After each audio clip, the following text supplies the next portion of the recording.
No, he was talking. You gotta understand. Yeah, it was good. I thought it was good. Really good, actually. Wow. But but not great. Heard. All right, I am officially streaming now. Sick. All right, now I just gotta make it the fuck out of this mission with my tail between my legs. And I hope that everyone else can move their booties. Okay. And then we're gonna bring it on around over here. We're gonna open this up, hit it with the on YouTube. Switch count.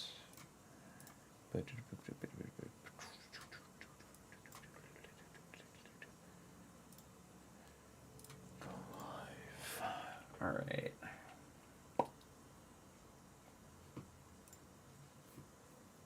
Share, copy, boom, Twitter, live. Right, there we go. All right, and then... So, certification. Okay, put that there. Discord. Stream a frog. Boom. My server. I don't even know why I posted here other than just to have archive links at this point. Oh. Let me choose up here. And here. And here. And here. Okay. Hell yeah, boys. Whoa, what are we doing? On January 6th. Whoa, what am I... no, it went through. What did I You get guys sucked in filmed there? this. We can Kamala watch you has guys Shane cheering for it. We can watch you cheering 1776. What was I know 1776? you hate 1776. Wait, I'm I know curious. you hate What that. was 1776? What was that? That was the founding of the country. What was the event? What would you call that? When we overthrew royalty and created Okay. Against the government, would you call created a it- constitutional yeah. republic. Would you call that an insurrection? No.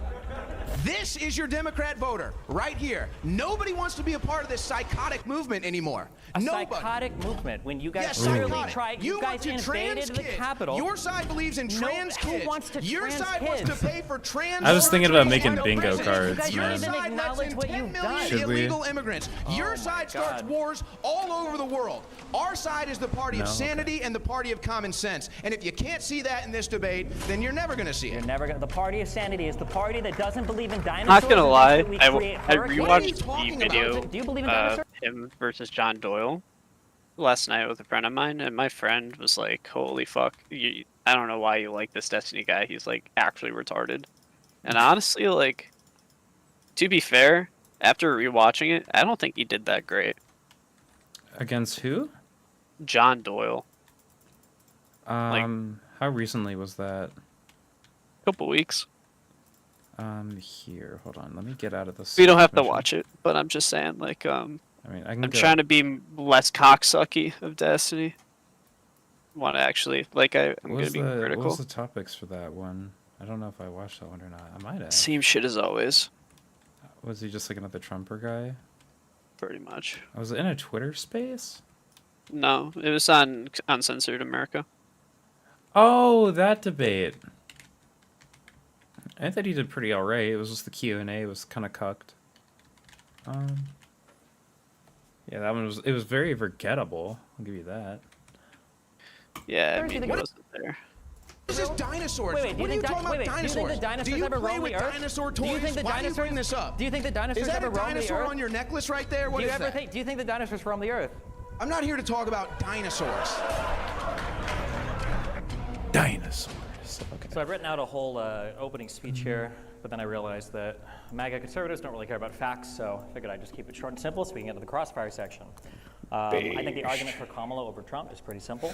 I think the number one point that everybody should keep in mind is Trump is a loser. He lost elections. He lost candidates that he supported lost elections. He's lost court cases. He's now a convicted felon.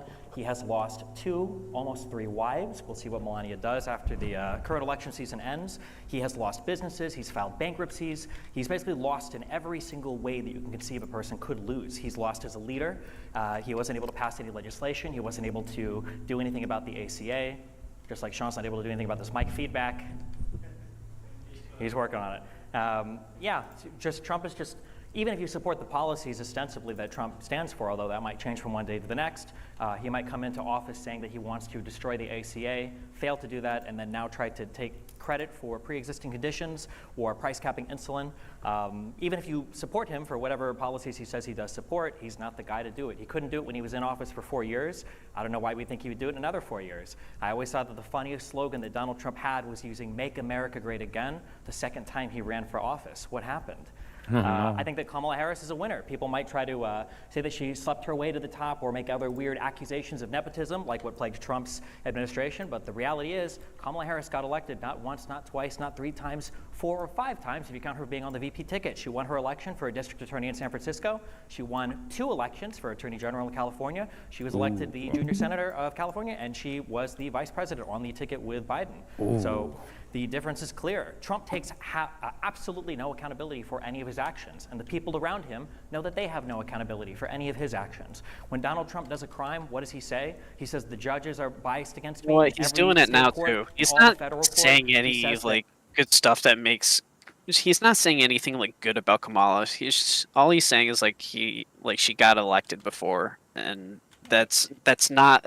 That's not a stat, or that's not a stat you could point to and say this is why we should vote for Kamala. If anything, the stats against Kamala are fucking terrible. The way she ran California and her decisions. Well, when he's talking about like her like election records, he's talking about how like she's won like all these different offices, which is typically something that doesn't actually happen a whole lot.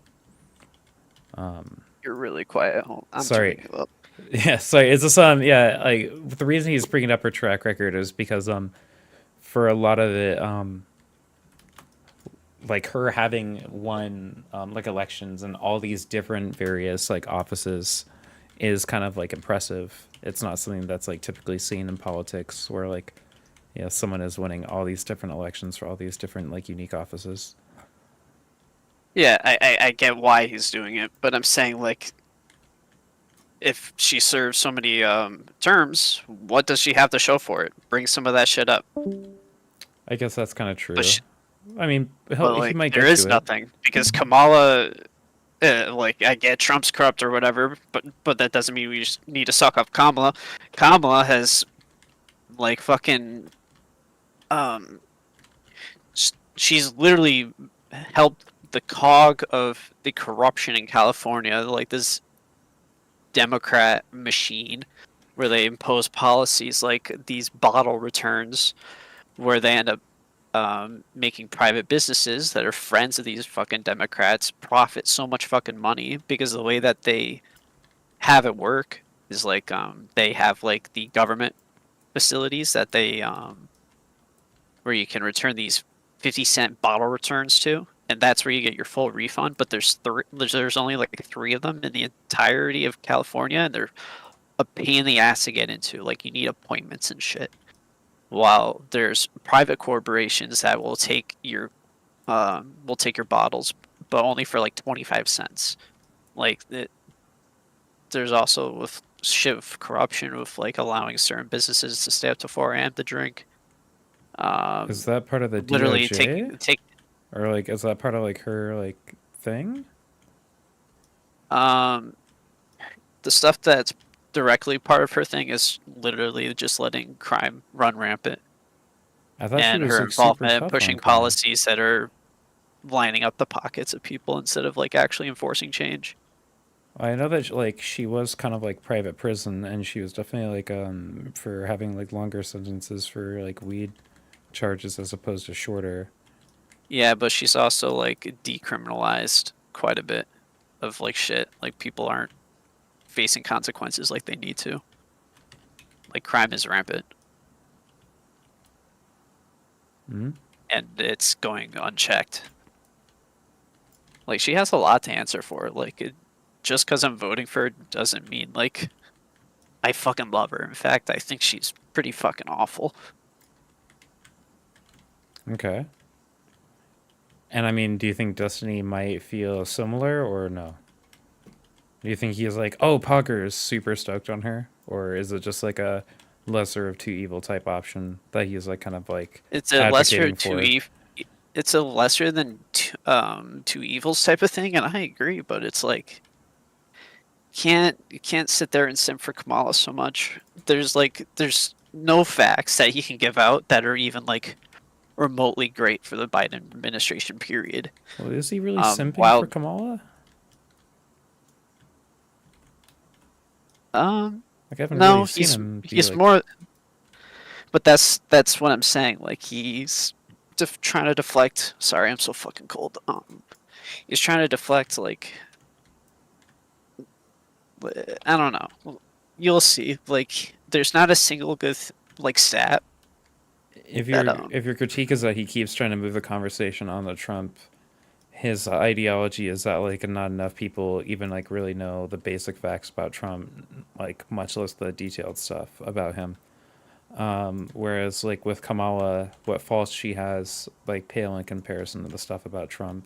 So he yeah, finds that to but be like an it's egregious like issue. yeah, And but then what facts does Destiny have about Kamala that makes that like makes her a based option other than like facts against Donald Trump? Like he has nothing to push himself up. He only has stuff to push the other person down.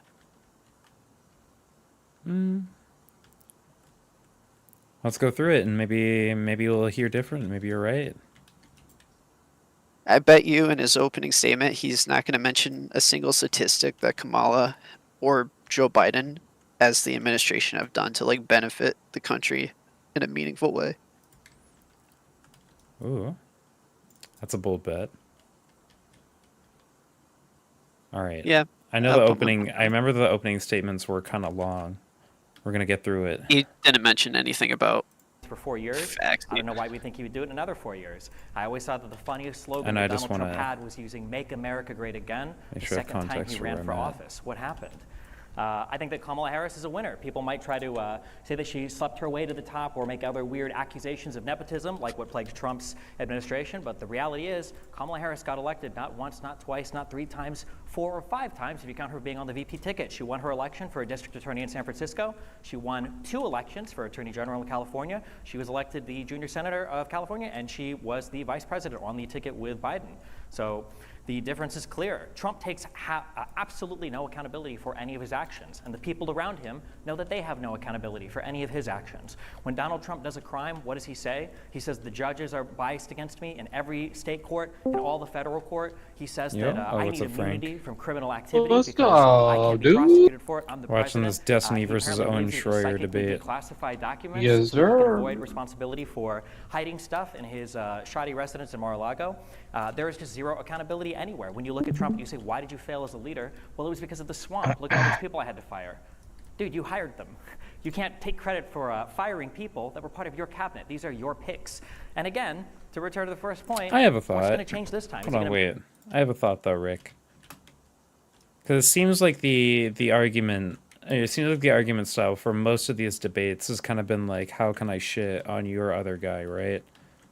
Because like whenever conservatives are debating against him, they always try to bring up like all the faults of Kamala, like Trump, like Dusty tries to bring up the faults of Trump. Would you agree with that? Of course. But the problem is, okay, so like, I don't know anything about this InfoWars guy. I probably don't think he's going to do an amazing job here, but if you go against a Republican like Ben Shapiro, if you go against a Republican like John Doyle, they're going to bring facts of what the Trump administration did that was beneficial for the United States. Every single time. They'll always do it.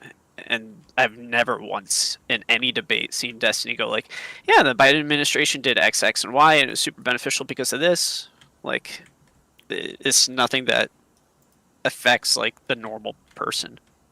Like the housing market is a absolute disaster in most democratic states. California being one of the worst because of laws that they allow like Chinese fucking companies to purchase property and rent it out at a stupid high price.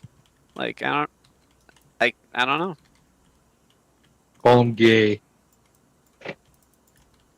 I'm It sorry. definitely doesn't make me. It definitely doesn't make me excited to fucking vote for, which I know I have to.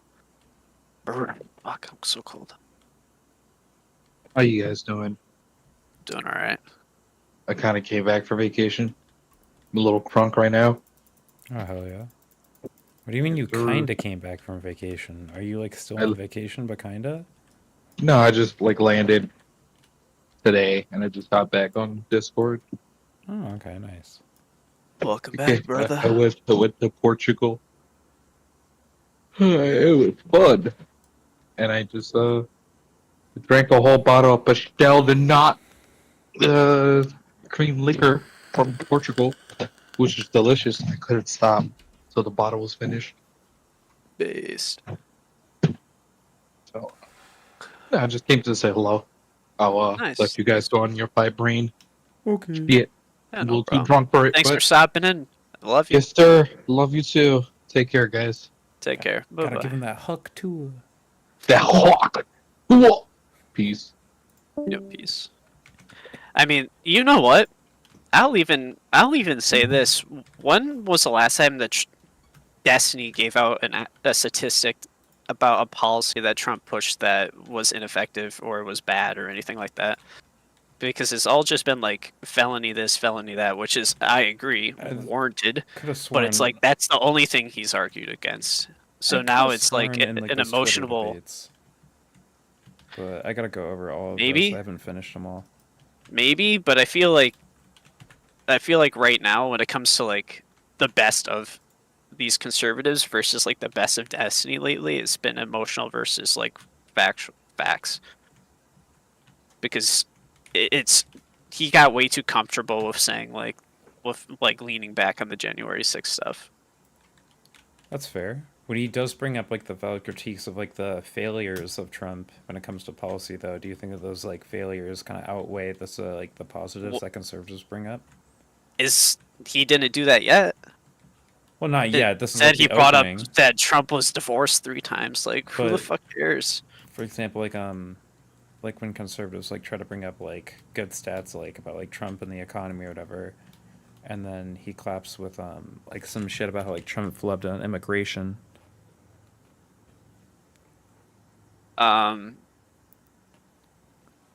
What do you mean when it came to vetoing that bill that everybody wanted? Yeah, and Um, also like lying about that chart and claiming that his stats are ridiculous when they're actually like he left office on like a tremendous like upswing of immigration. could be the case, but I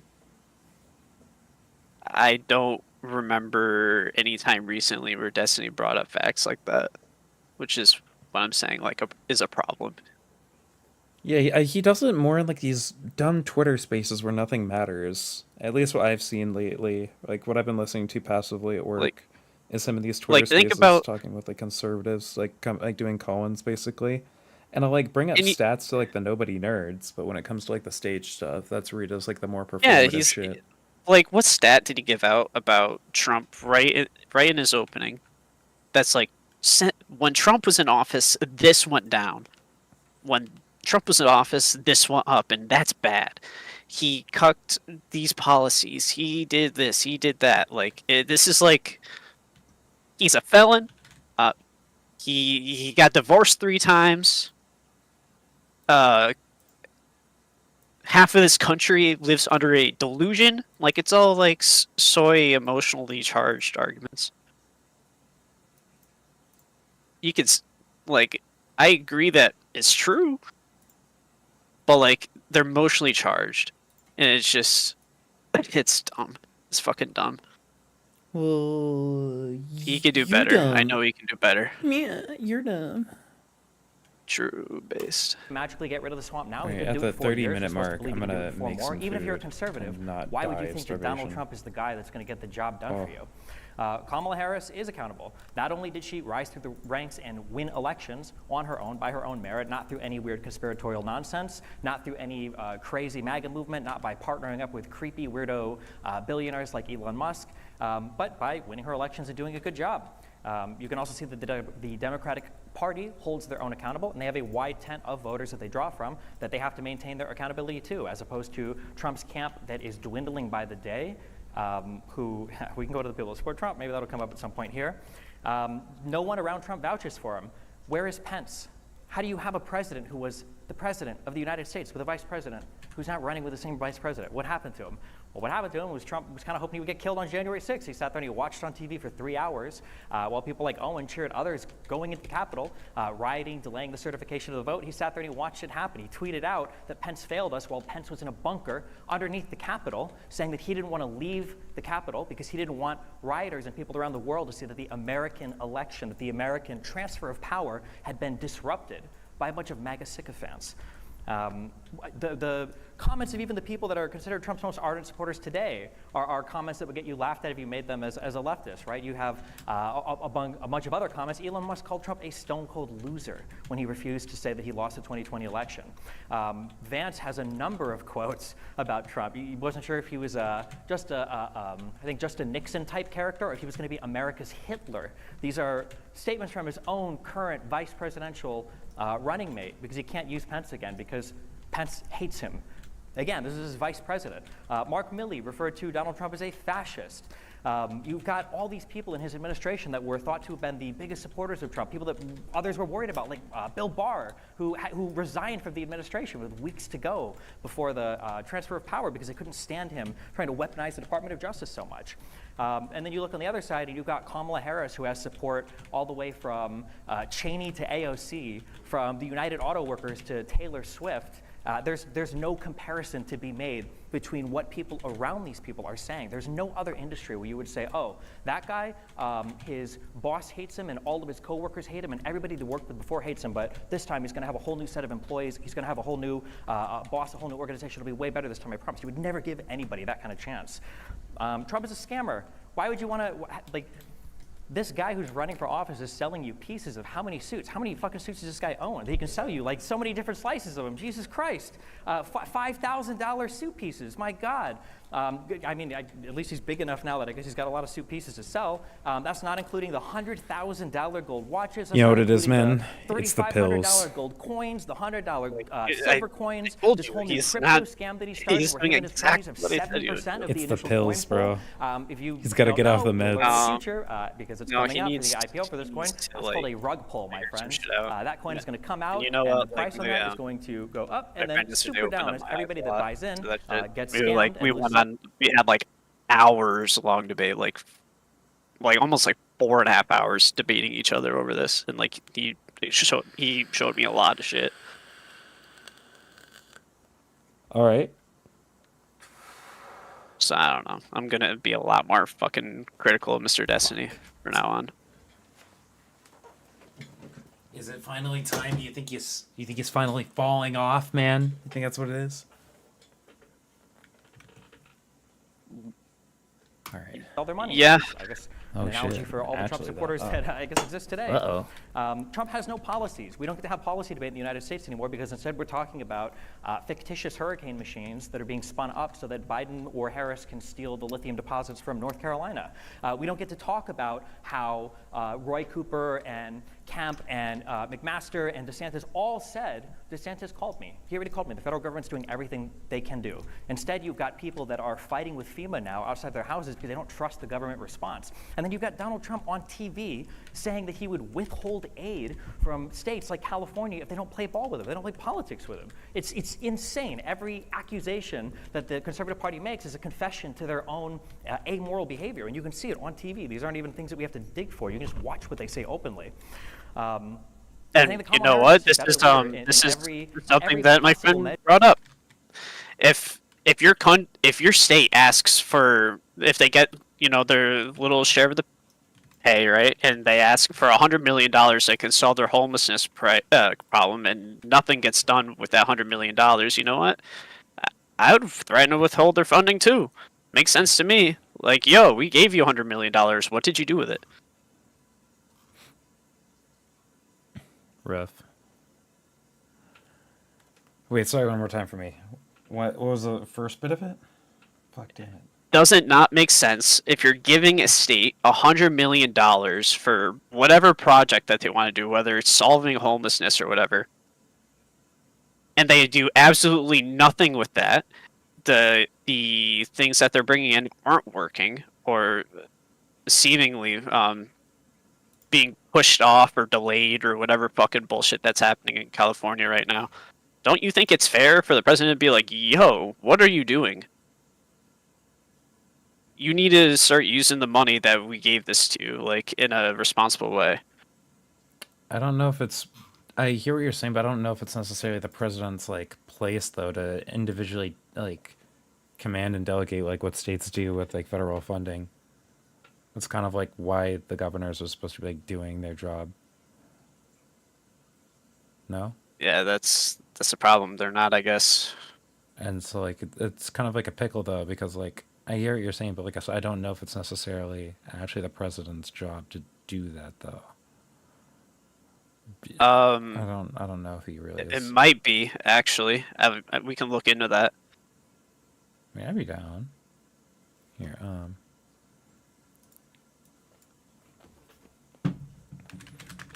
Because I would assume he would have some sort of responsibility to it if he's able to pull their funding. If he can even threaten it, you know what I mean?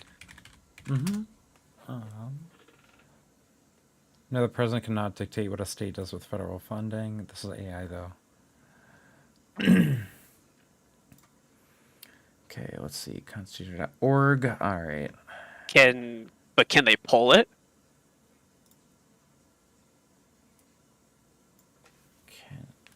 Like, they can't. I understand that he can't give them $100 million and say do this specifically with it, but can he withhold that? Oh, okay. It might actually be in this one. Here, hold on. Impound funds for federal impact at schools. It was about schools. I'm talking about general funding.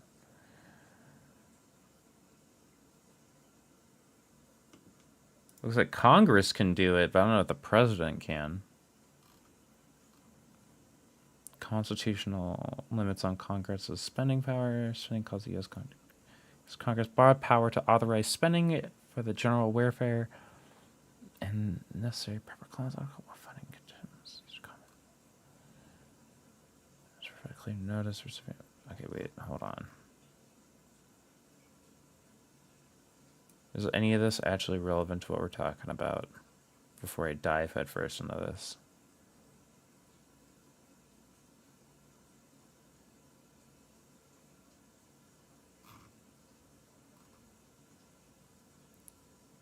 Supreme Court considered whether Congress's spending power was limited to matters which Congress had expressed constitutional. Okay, this is about whether or not they can fund things, not states. Oh wait, there's this. Okay, I see. No money shall be drawn from the treasury, but in consequence, appropriation by law.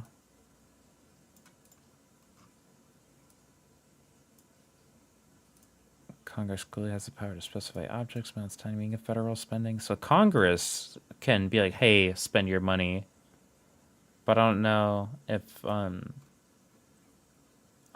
president. But can the president pull funding though? That's the question.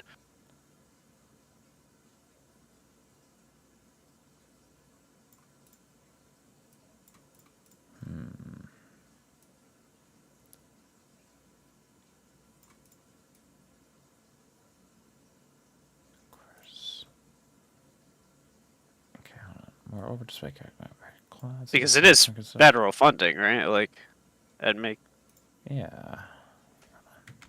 And I wouldn't imagine. Oh, right here. Federal courts have also intervened to say the president has no authority to withhold funds. Got it. Okay. So he can't even do it. Yeah, I think that's like why like Destiny like keeps bringing it up like it's a big deal that Trump threatened to withhold federal aid from California if they didn't play ball with him. Is I don't think he is technically allowed to actually do that, which is why he wound up giving them federal aid the last time he said he was going to withhold aid from them, and he gave it to them anyway. Because I don't think he's actually allowed to do that. Got you. So what's the big deal? What do you mean? What's the big deal? Other than it being a shitty thing to like threaten, where's the potential trouble here? It's kind of like with the tariffs thing. It kind of shows that Trump has a critical lack of understanding, not only of like politics, but of the policies that he is like advocating for and stuff like that. And so it's like, why would you vote for a guy who doesn't even know what he's talking about in his own policies? Yeah, that's fair. Measure that you can make when it comes to, I think, leading the United States, when it comes to the future of this country. I think she's got a better vision for America. I think she's got a better record. Despite the claims of being a DEI candidate, she's infinitely more qualified for the position than Donald Trump is. And I think that she has a better overall plan for America than Trump does, whose plan, as far as I can tell right now, consists of basically shitposting on X and I guess doing a 20% tariff across the board. My final quote, I would like to leave this quote from a very famous Biden speech that he made in 2022 that I think fits today more than ever. MAGA Republicans have made their choice. They embrace anger. They thrive on chaos. They live not in the light of truth, but in the shadow of lies. But together we can choose a different path. We can choose a better path forward to the future, a future of possibility, a future to build, a future to dream, and a future to hope. And I think that Kamala Harris represents that hope way more than Donald Trump, who only seems to be interested in tearing down and attacking Americans rather than building anything great up. Thank you very much. Opening Stephen.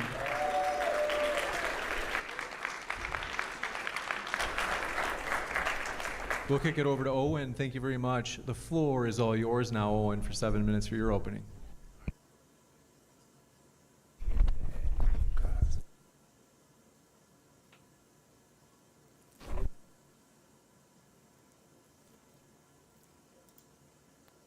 I can't wait to hear what this fucking genius has to say. His mic. 8. His mic, no. So Trump is just an idiot? Yeah, GT, Trump is just an idiot. Damn it, Kamala. Just every time. They just sabotage me everywhere I go. Oh, JT's in your chat. Yeah. I sent him a message earlier. I was like, sorry for me talking, like, made you want to run away. How dare you? You didn't scared respond J2? back. You scared him, bro. That's fucked up, bro. Check, check, check. You want me to just use that? Check, check, check. What are you going to talk with then? I'll find a way. You'll have to project your voice. All right, can everybody hear me now? Okay. He starts off his opening statement saying MAGA people don't care about facts. We'll see who cares about facts during the course of this debate. Then you bring up his wives. Is that really a topic of conversation you want to get into? Hey, cook Wives? joke, let's go. Yeah, I don't think so. He then talks about losses when I'm pretty sure you've lost every debate that you've had. So I don't know if you want to talk about losses either. You then mentioned Kamala being a winner. Maybe you can ask me a question. What primary did she win? What So state did she win? Did she? Yeah, he's one of the hosts for InfoWars. Yeah, I mean, I didn't have any. I wasn't holding any reservations for this guy as soon as I saw the title, but like, damn, he's he's retarded. This guy is one of the people who literally broke into the cap. And I don't think he broke in, but he was one of the people who was chanting like 1776 outside of the Capitol. Yeah, I saw that. Yeah, the thing. I'm not sure if the Alex Jones InfoWar people went into the Capitol or not. I'm fuzzy on that detail. As far as I'm aware, I think they bailed out before the bailed out process. before then. The answer, of course, is no, she didn't. And this is the party that wants to protect democracy. He also says she's the most qualified to be president. Well, what are the qualifications? Kamala Harris has worked as a government employee her entire life. She's worked for the government. So yeah, if you want a permanent government, bureaucrat, lawyer running the country, then yeah, Kamala Yeah, see, Harris he is has your no person. counters I don't either. re- He just goes, yeah, see, she's just worked government her whole life. Wow, that's bad. Yeah, yeah, this guy's retarded, for sure. really think that qualifies you. I think, no. in fact, I think that qualifies you to get the hell out of government, because I think we can all admit that the government is corrupt. I don't know, maybe he likes the government. That'd be an interesting spot to take, but maybe that's where we're at here with the American left. So Trump actually comes from the private sector. He knows what it takes to build a business. He knows what it takes to fail and succeed at business. He's been doing it for decades. To me, that actually qualifies you. He's somebody that actually has to deal with people on the ground. That's why when he goes out in public, you can tell he's a very relatable, personable person.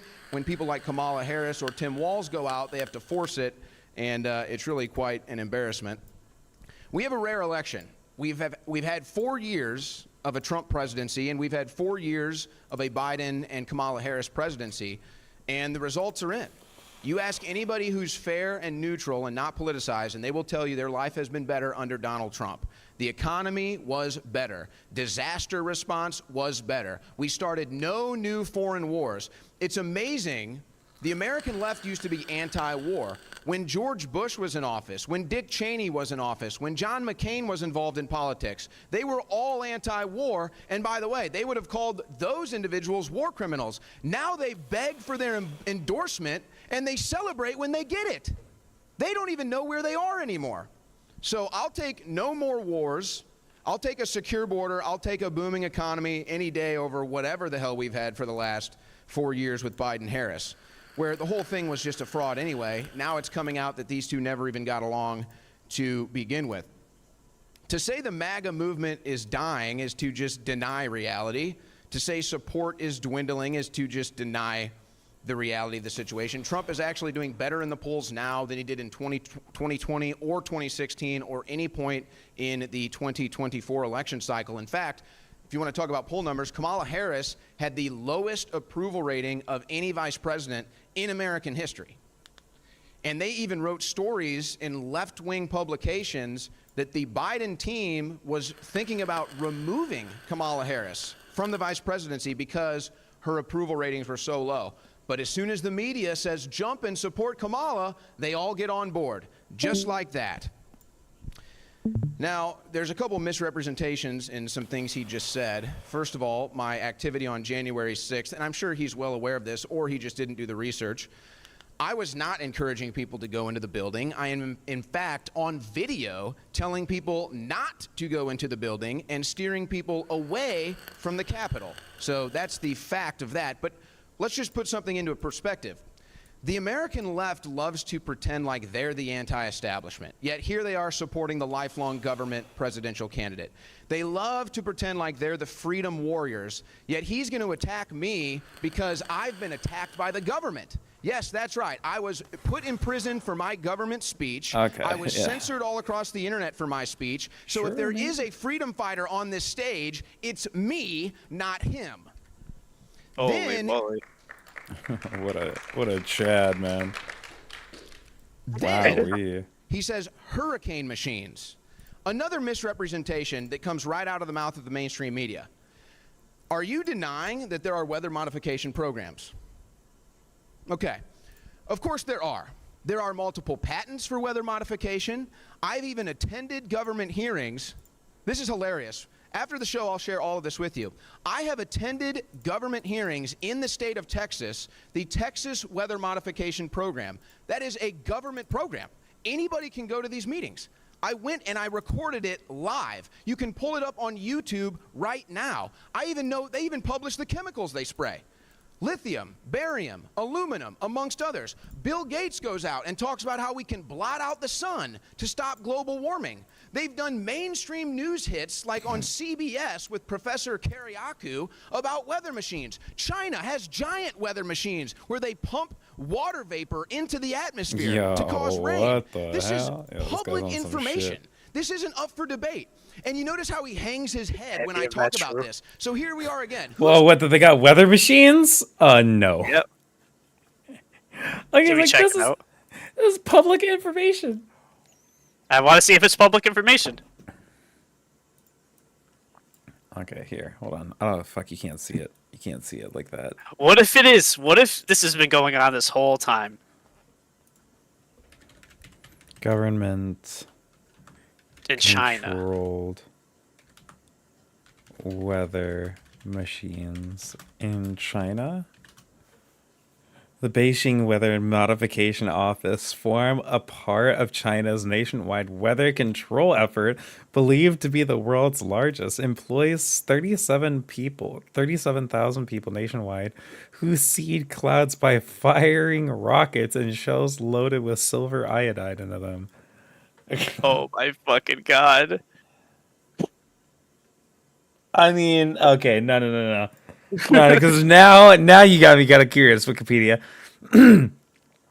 According to the Zhang Quang, ahead of the office, cloud seeding increased precipitation in Beijing by about 1/8 in 2004 nationwide. Similar efforts added 210 cubic kilometers of rain between 1995 and 2003. The work of the office is largely aimed at hailstorm prevention or making rain to end droughts.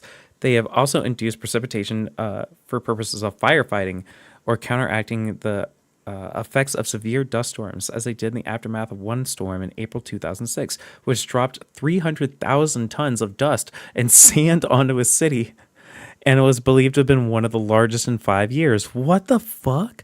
Their technology was also used to create snow on New Year's Day in 1997. Other proposed future uses for induced precipitation include lowering temperatures in the summer in hopes of reducing electricity consumption. More prominently, they were enlisted by the Chinese government to ensure that the 2008 Summer Olympics were free of rain by breaking up clouds headed towards the capital and forcing them to drop rain on outlying areas instead. The office created a snowstorm in 2009. Well, shit. This isn't a weather machine, though. This is just like... This is a science experiment that I did in 8th grade, but just like scaled up to like 1,000,000. It's a machine. It shoots rockets into the air. Dude, it's like shooting water balloons into the sky and then basically being like, evaporate, and then it does. Like, it's not the way he describes it as though it's like some like thing that they have where they're able to control the sun, death ray dissidents throughout the Chinese land. No. That's not true. He said a weather machine. They have weather machines. They can make it rain or snow on whatever fucking day. They wanted it to snow on New Year's. They're like, yep, I think we should have snow on New Year's. And then they fucking loaded up this machine with rockets and said, all right, we're shooting this shit up in the sky. Damn. You know what? I'm going to say it. So what? I think it's a good thing. I think it's cool. So what? He says like it's a bad thing. No. He says like it's bad. True. Next he's gonna be like, dude, it's so fucked up, dude. Tony Hawk can do a McTwist. Ugh. It's like, that's cool. I wonder if it's bad for like the ozone or whatever. Possibly. Probably. Like the thing about like you're shooting like chemicals in the sky. Yeah, the thing about like them like redirecting like rain away from the Olympics definitely sounds like it could have like waves of consequences, you know what I mean? But I mean, it's definitely a we'll get there when we get there type thing. Nah, don't worry about it. I mean, you know what? He's right so far. Nah. Oh shit. Nah. InfoWars +1, Destiny 0. That's gonna be a negativo. Negativo for me. Nah, definitely Destiny still massive W. You're high. I am actually. You're high. I called it. Wow. Wow. That's why I got excited hearing about Chinese weather machines, okay? Wow. Soon they're going to make all the birds gay when they're shooting all those chemicals. No, stop. No. No. No. Let's go. No. Wrong. Incorrect. Love you, bud, but no. Fuck. Dude, none of this look good. Oh, man. always denying facts. So they misrepresent it. They call a hurricane machine to deflect off the fact that there are government weather modifications programs. Now, you want to talk about conspiracy theories? Did they make this hurricane worse? Did they not? I don't know. I don't claim to believe that. But again, there are lithium mines right over where Hurricane Helene hit the mainland. That is a fact. I'm not making anything up. That is a direct fact. So they can deny these things as much as they want. But that's just in response to what he just said. Let me explain why I like Donald Trump. I like Donald Trump because I don't like the government, and the government doesn't like Donald Trump. I don't like the Donald government. Trump Yeah. because my entire life, politics has been nothing but corruption, lies, and scandal. And as soon as I was growing up and I realized this, I said, we need a man who's got billions of dollars, who can self-fund his own campaign. We need a man who has name recognition, who can get on a ticket and beat all the political propaganda. He still hasn't grown was up. Donald Trump. And then he did it.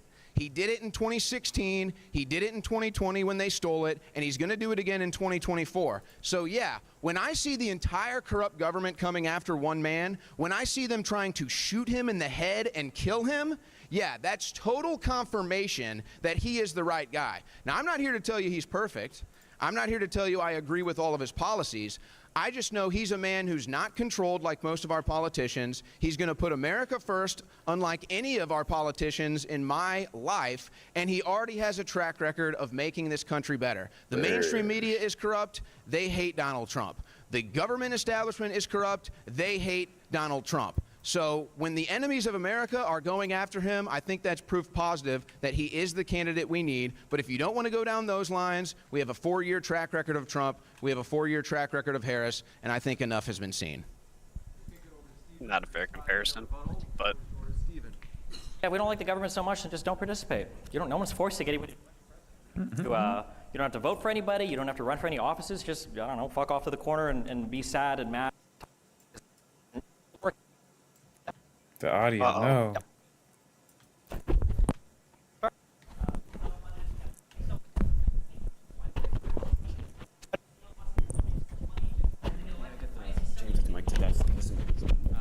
Why is he selling 50 million different products? Well, funnily enough, that's just to enrich him Oh no. The personally. audio. Whoa, hello?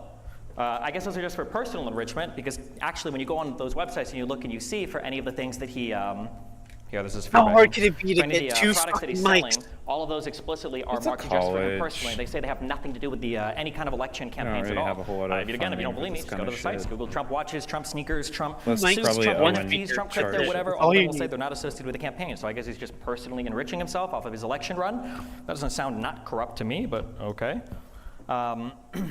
When we talk, there's so many delusional conservative talking points. So the no new wars. Well, I mean, technically, the United States hasn't declared war since World War II. What does no new wars mean? Was it no new wars when Trump bombed an airport in Syria? Was it no new wars when we assassinated Soleimani in an Iraqi airport? Was it no new rules when Trump peeled back some of the transparency on the drone strikes in Yemen that it took Biden to end? Was it no new wars when Iran was bombing Saudi Arabia? Was it no new wars when we abandoned our Kurdish allies to Turkish attacks when they invaded Syria? Is it what are the no new wars? It's like the weirdest game of semantics in the entire world. There was absolutely military conflict that was happening overseas under Trump, but to pretend otherwise is to be delusional, which I guess is to be MAGA. When we talk about January 6th, I see we still have this idea that the election was stolen. What happened? Where was the proof? Where was the Kraken? Why is it that people like Powell and Eastman and Giuliani and Trump promised us all this evidence, all these court cases? Court. What happened? Most of these cases had evidentiary hearings. There was nothing. It would be an affidavit of a person seeing something going into a mail truck and saying, I think that these are stolen ballots, with no evidence, without even knowing what a ballot looks like. You can hear all of this. All of this footage is freely available on YouTube. You can listen to them present their case in front of state legislatures, in front of courtrooms. Giuliani doesn't know Giuliani doesn't even know how to present a criminal case anymore, apparently.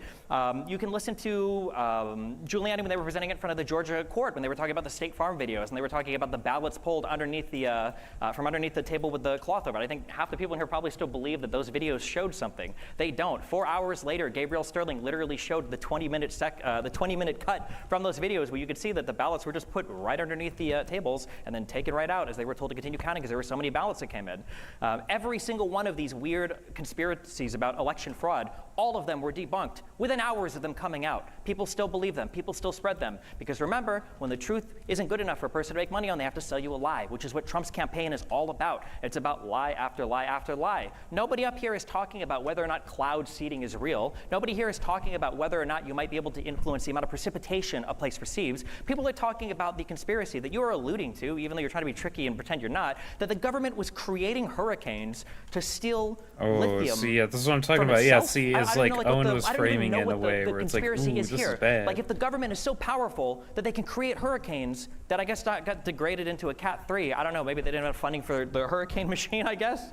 I guess so if they're sending hurricanes, why wouldn't they just buy the company or steal it that way? If Hillary Clinton is strong enough to kill Seth Rich and Podesta and them are doing satanic sex rituals, wouldn't they just like take a 20% cut of the company that was mining the lithium? Like these conspiracy theories aren't even good anymore. At least like Jews doing 9/11 made sense because Israel's trying to get us to attack the Middle East. Okay, at least like stealing the oil made sense because we have to go and we have to steal the oil because it helps our country. But now the conspiracy theorists don't even believe that oil is what it is. They don't even believe in dinosaurs. They think that oil is like a self-replenishing resource that comes from the fucking ground. He probably believes this. It's just. Oil is actually. Well, that does. He doesn't believe. If you have conservative family members, you ask them, do you believe in dinosaurs? They don't believe in dinosaurs anymore. It's not a real thing. And oil is a self-replenishing material that comes from the ground.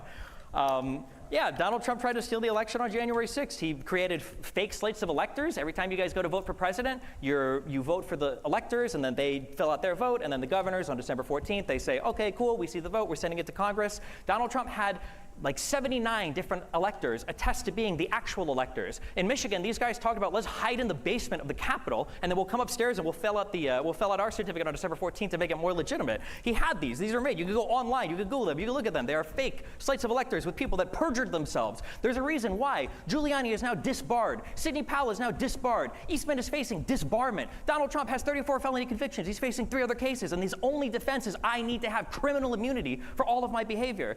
There's a reason why these people that say Biden has weaponized the DOJ sit by quietly while his son is literally convicted of crimes. Meanwhile, Donald Trump pardons every single crook that worked with him, every single person that refused to answer to subpoenas for the very investigation involving his election corruption, who came out and said to the media, Roger Stone said, I'm not going to squeal on Trump. And then he doesn't. He gets held in contempt. And then Donald Trump pardons him. This is insane. To say that this is the party of law and order, I don't remember when the Republican Party became so deranged and unhinged, where they cheered on people attacking police officers, where they cheered on a president who pardons military contractors who were accused of killing civilians in Iraq. It's just Trump's entire campaign and legacy is absolutely insane. And I don't know why we would think. I guess like the central question I would have is if you are a conservative, I can understand not wanting to vote for Harris or Biden. Fuck, Harris is a little bit too left for me when it comes to economic policy. I don't deny that. And I can understand if you're a conservative why you would be uncomfortable voting for her. But why would you think Trump is your guy? He had 4 years to do it, and he failed. The end of his campaign, the end of his 4 years was marked with what? BLM riots and COVID lockdowns and an inability, problems facing the country. And I just don't know why we would expect to see anything else. But We'll kick it over to Owen for his 5-minute rebuttal as well. Thanks, Owen. The floor is all yours. Okay. Oh, you have to flip the switch, the horizontal switch. All right. Wow. So that's funny. The last thing you referenced, BLM, left-wing terrorism, and then you mentioned all of the lockdowns and the mask mandates and the vaccine mandates, again, all Democrat Party policy. So now you're arguing for my side. And you mentioned law and order. If you look at every Democrat-run city in this country, you will find chaos, destruction, degradation, poverty, and crime. It's just a fact. So, okay, law and order, again, how can you be a Democrat and talk about law and order when everybody knows that the blue cities are the most dangerous places stepped on a rake to here. live? You've I already think that's said If you're gonna talk, you have to pause. I cannot hear you. Oh, sorry. This is a massive conservative, this is a massive, classic conservative rake that he's stepping on here. When he's like, liberal cities are full of crime and all this degeneracy. Look at all these stats. You look at nice, calm, simple little Republican towns, and there's no crime at all. And it's like, yeah, dude, because there's no people at all in those shitty ass Republican towns. Duh. This is I think Destiny blows him up on this. I'm pretty sure, but yeah, liberal cities just have more people, so naturally there's going to be more crime per capita because there's more people per capita commit those crimes, right? I would imagine there's more to it than that. You can look at it. I mean, I'd be interested in seeing this because this is a point that my friend brought up a lot.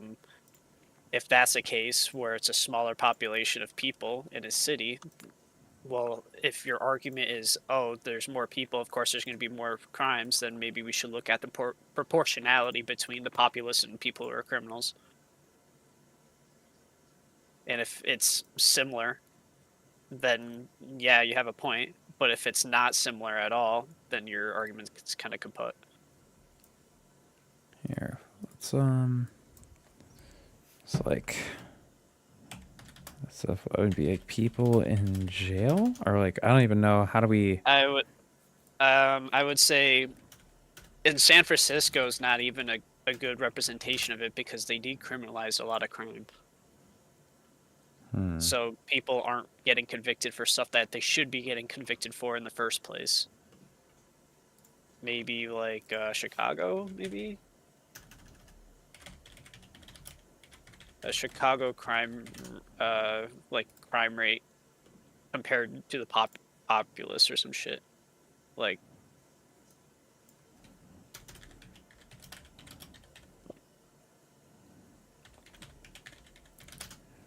yeah, something like that. Is 37 per 1,000 residents? Ooh. So what is that? 3.7%? I think so, yeah. I don't know if that's good or bad. Is that good or bad? It's technically one of the highest crime rates in America from what it looks like here.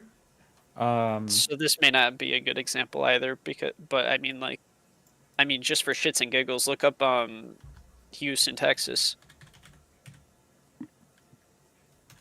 Okay. That is a Republican city, so we'd be able to see 2.67. So it's lower, not significantly lower, but it is lower. What's another Republican city?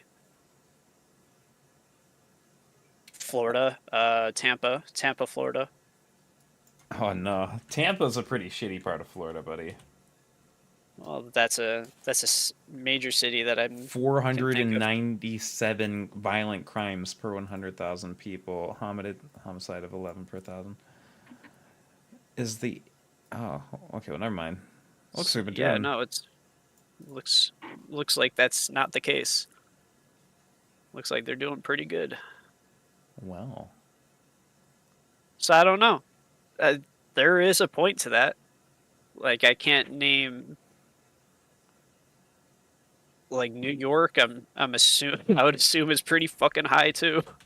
And that's a Democratic state. Not yeah, there we go. 1.4.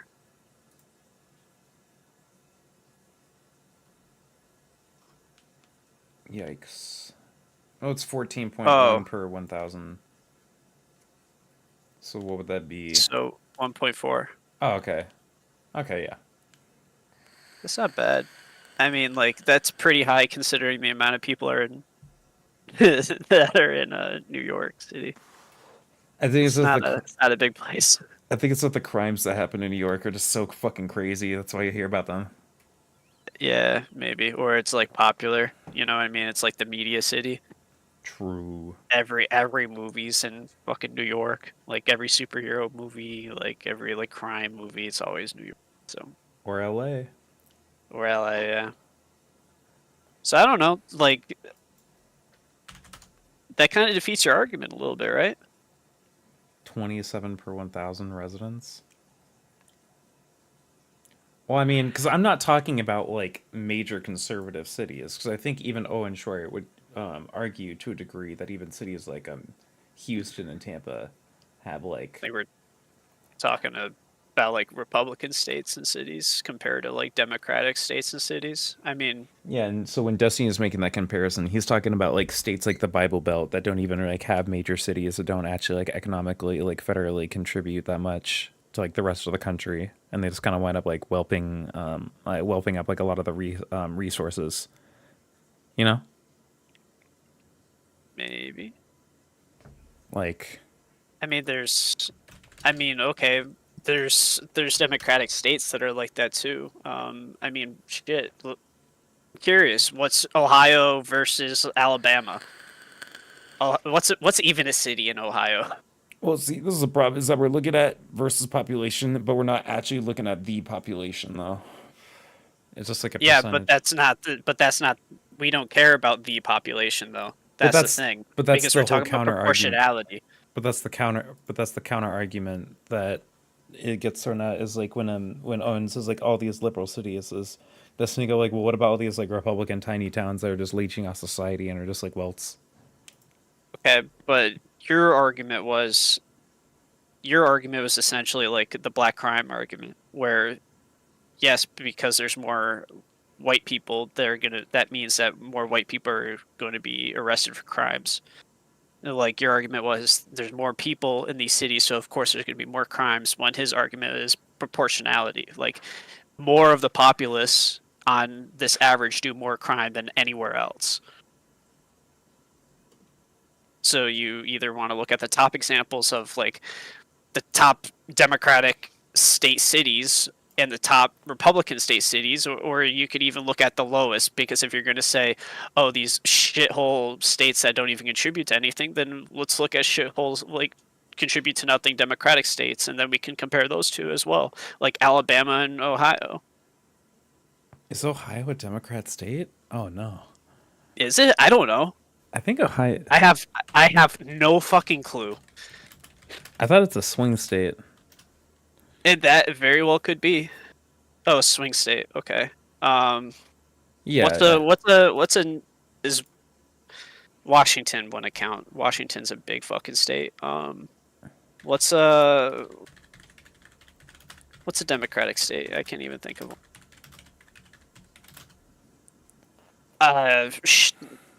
Vermont, is Vermont a red state or a blue state? Fuck. J2 says it's more about how these states contribute to the electoral college or collage.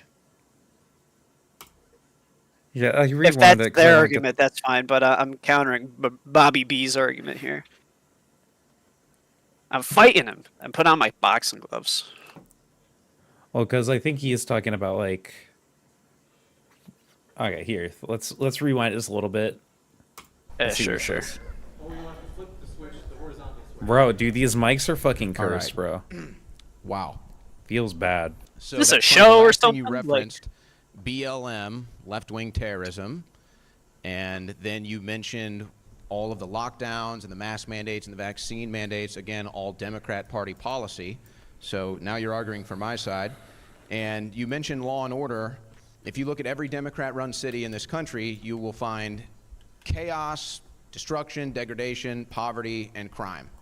It's just a fact. So, okay, law and order, again, how can you be a Democrat and talk about law and order when everybody knows that the blue cities are the most dangerous places to live? You've already sacrificed the point on weather modification. Wait, sorry, one more time. Fuck, damn it. Again, how can you be a Democrat and talk about law and order when everybody knows that the blue cities are the most dangerous places to live? You've already sacrificed the point on weather modification. Yeah, see, this is why I said it was like a rake. Destiny was accusing them of being like breaking the law, people, but he's like, well, if we want to talk about people breaking the law, look towards your own states, like the states that are representing Democrats.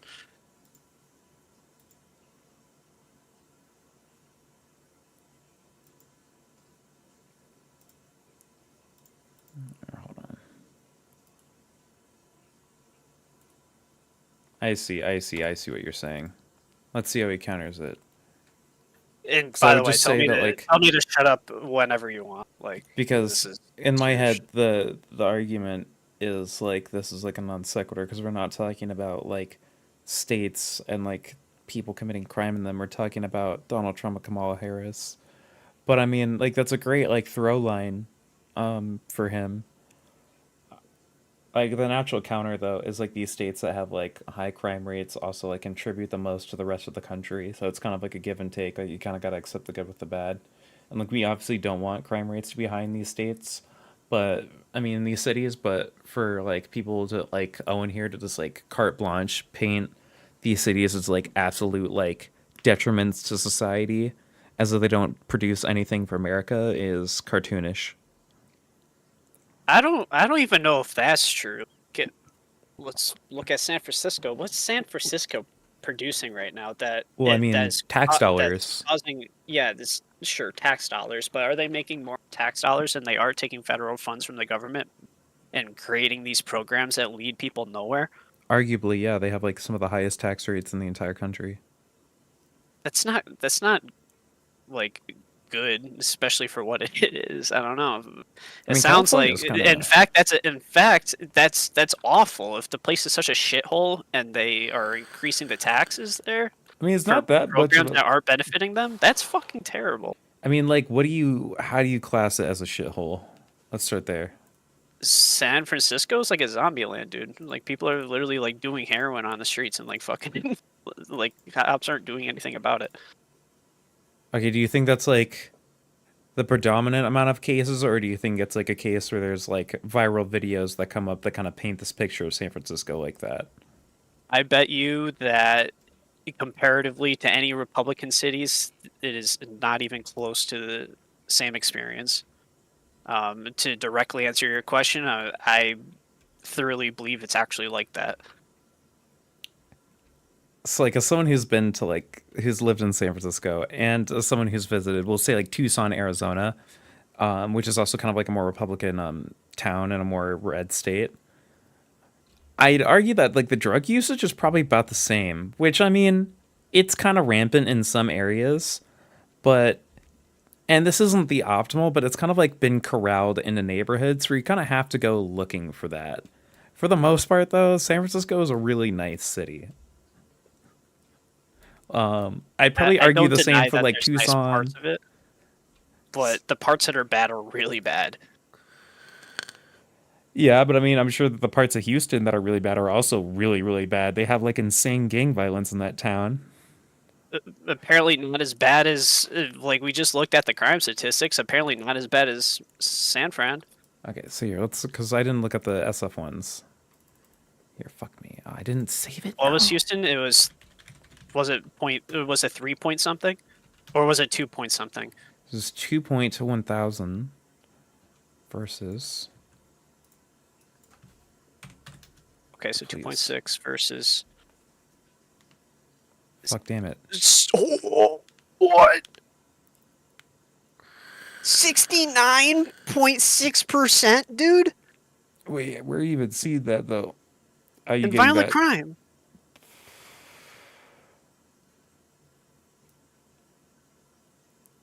Holy shit! Dang.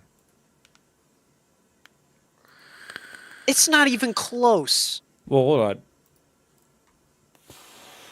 How do I scale this up? Because this is per. Because when I look at San Francisco, this is per 100,000. And then when I look at Houston, this is per 1,000. Oh, so it'd be your good catch. It would be 6.9 then. So, I mean, like, So that's almost still. 7%.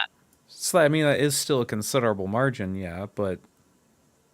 Yeah, if you compare it to 70%, like we thought it was, yeah, that's fucking insane. But that's still a huge difference. It's not even like close. But then, so what you're arguing though is that like the severity of the crimes or like the severity of like the degradation is like worse in liberal cities. And I'm saying, I don't know if we can even like really ascertain that information from looking at these stats. I think that's stuff that we'd have to either like watch YouTube videos of or actually like go there and like see it to actually see how bad like the worst neighborhood in Houston is versus like the worst neighborhood in San Francisco. I mean, 'Cause I'm I'd sure argue there's they're statistics you can practically look the- up. I don't think it needs to be anecdotal for us to figure out that answer. I mean, like, I feel like this kind of tells us the answer. I feel like they'd be the same. I feel like they're both. I feel like when it comes to like violent crime, I think the proportionality doesn't attest to the. So, The bro, what you degradation. want statistics based on like sectors of a city?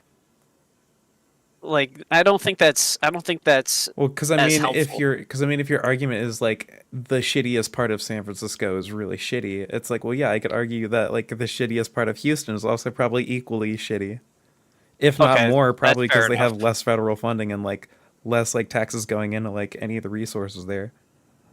I bet you Houston, Texas is taking has significantly less programs than California has.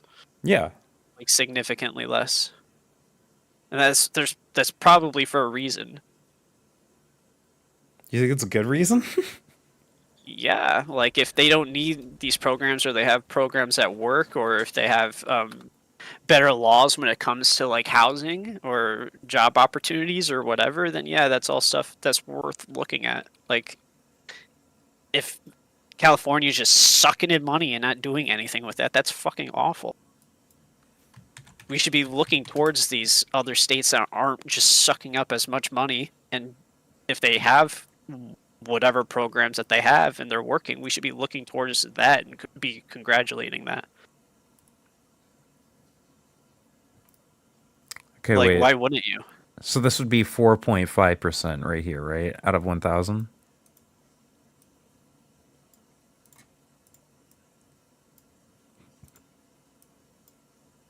I guess. Why is that number different? So it'd be 4.9. Okay.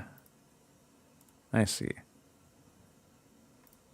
Well, it says 45.9. I guess that's on my... Yeah, okay. for 1,000, and that so you move the decimal to the left. I when you see. Cut out a zero. Okay. Okay. You know, your 1/1000s, 1/100s, 1/110s. Oh, fuck. Okay. Now my next question is like average income.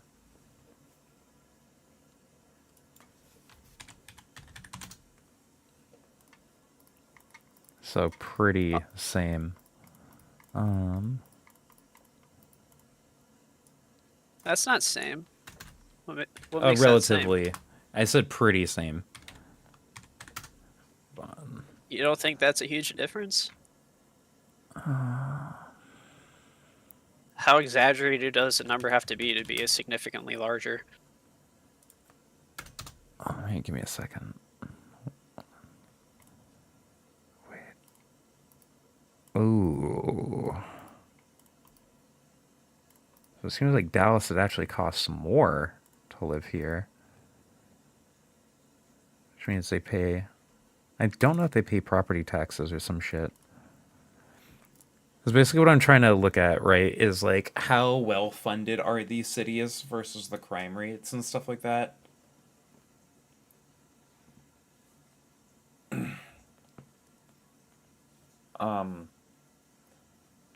Yeah. I guess like my argument would stand if you're talking about like a input to output, like a... But then your argument of like, oh, well, if they don't need these, like I said, I don't know if it's a they don't need these. I'm not saying they don't need these programs. I'm not even saying that they don't or they could not ever work. What I'm saying is, and this is, I'll just come right out and say with it, I don't believe that the people, I believe those funds are being handled and misused. Yeah, same. Like without a doubt. And what do you know? That's you got to call corruption out where you see it. We spend all this time doing it with Trump. We should probably be doing it with our own side too. I call bullshit. And you know what? Like if that's fair ammunition to come up with and be able to like for it to be true. That's all I'm saying. Sorry, hit me with it one more time. Fuck damn it. My brain is like not clicking. I'm just saying it's a fair thing to assume when there's so many of these state bills being passed and projects in order to like help people and put this funding into, and the problem isn't even being close to fixed. If anything, statistics, I bet you money on this. I bet you statistics would show that it's gotten worse when these programs are coming. and that's not okay. That's a huge problem. And I would assume it's because these funds are being misused, and it's not benefiting the people it's supposed to be benefiting. That's very true. Very, very true. Yeah, I know that like San Francisco, their solution to housing, like housing up like a bunch of homeless people when they got a bunch of funds for it, was to just fill up a bunch of like, I forgot what it's called, like derelict apartment buildings and like single room occupancies and stuff like that. And like just like cram a bunch of homeless people into there, which was not really the smartest move in the long run. I think that wound up like crashing out. I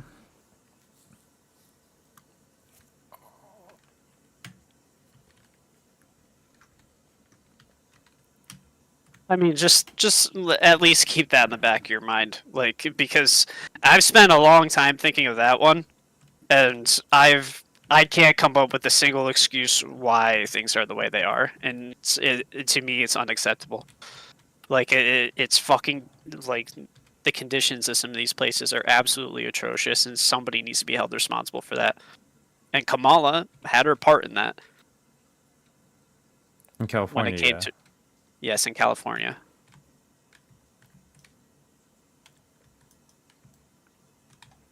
Fuck, I missed this jump. Alright, I'm playing the video before my brain explodes. Modification, so I appreciate that. You know, the problem is all of your viewpoints come from the mainstream media. And so I don't know when you've all of a sudden just blindly trusted government or blindly trusted the mainstream media, but it seems like that's where you're at in your life based off of the things that you're muttering and stuttering up here at 500 words per minute. So I think that that's your problem. Now, Trump is the only person who got into government, specifically the White House, and lost money. He's the only one. Every other president, including Barack Obama, has come out with hundreds of millions of dollars, okay? So that's another fact. Of course, you would want us to sit out politics, because when we get involved, that's when you guys lose. But to say that I can just sit out and avoid the government and avoid politics, well, what exactly are you proposing? Yeah, I guess I could go be a homeless person in a blue city and live on a river, but I don't want to do that. I want to be part of civilization. I want to be part of the United States of America, and I have to pay taxes if I want to work and build something. I don't want my taxes going to foreign countries. I don't want my taxes going to foreign wars. I don't want my taxes going to illegal immigrants, non-citizens, and the list goes on and on. So no, I'm not going to sit out. I'm going to restore and reform the republic. That's what we're trying to do here. And this issue, you bring up wars. There was no war in Israel when Trump was president. There was no war in Ukraine when Trump was president. Both of these wars have accumulated for more than $200 billion. $200 billion. I imagine at some point in tonight's conversation, he's probably going to bring up free health care or some other social service. Maybe not, but let's just say that he does, because that's what the left loves. When they bring that up, I would love one time for them to talk about all the foreign aid that we have allocated every single year. Billions of dollars, now hundreds of billions of dollars under the Biden-Harris administration. Don't talk to me about free stuff, healthcare, education. Don't ever bring that to me until you cut the foreign spending. You're never going to convince me to give any of that money until we cut the foreign spending. Then you want to bring these hundreds of billions of dollars back in? Okay, maybe. But all this stuff you brought up about wars in the Middle East, again, Bush, Cheney, McCain, who all endorsed Harris now. They're all on the Harris side. So that one doesn't really hold water.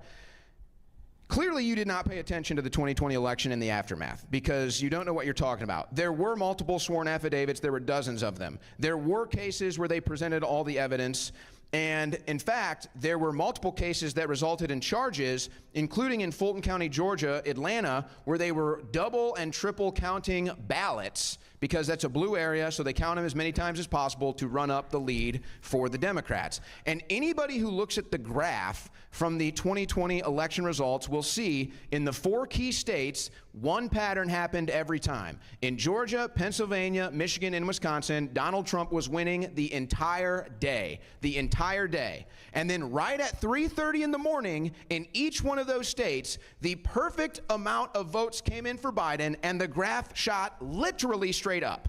Literally. You are not being honest with yourself if you don't look at that and say that's some sort of an anomaly right there. When Mark Okay, one more time. That's paused. I said he's being conspiratorial and retarded. He's talking about the mail-in ballots now, which is like the one thing that like Destiny really did a good job on covering. Oh yeah, well. In the past, I don't know how he's going to do it here, but like in the past, he's definitely did a fantastic job covering why Democrats typically voted mail-in ballot back then. At least. He'll probably do that again here. Yeah, I believe it. He has no reason not to. Yeah. All right. Hold on. McGuire and Sammy Sosa both hit I forgot I 62 can home runs pause in the in same some season. solo The anomaly shit. was Okay. steroids. There were vote steroids for Biden that year, and anybody who's not observing that, being honest about it, is just either not looking or, again, not being honest about it. So I think we're probably ready for questions now. I've just responded to all his comments. Got it. Thank you very much for that rebuttal as well. We're going to jump into the prepared questions. So I'm going to read these as loudly as I can. And for Stephen, this first question. Oh, dude, even the Respond, announcer's and mic is then shit. Owen- That sucks. Bro. For Stephen, given Trump's 2016 border wall idea was labeled by Somebody needs to get fired, dog. They're cucking my content. Yo, actually, though. Holy. Must be a must be a liberal sound engineer. Oh, my God.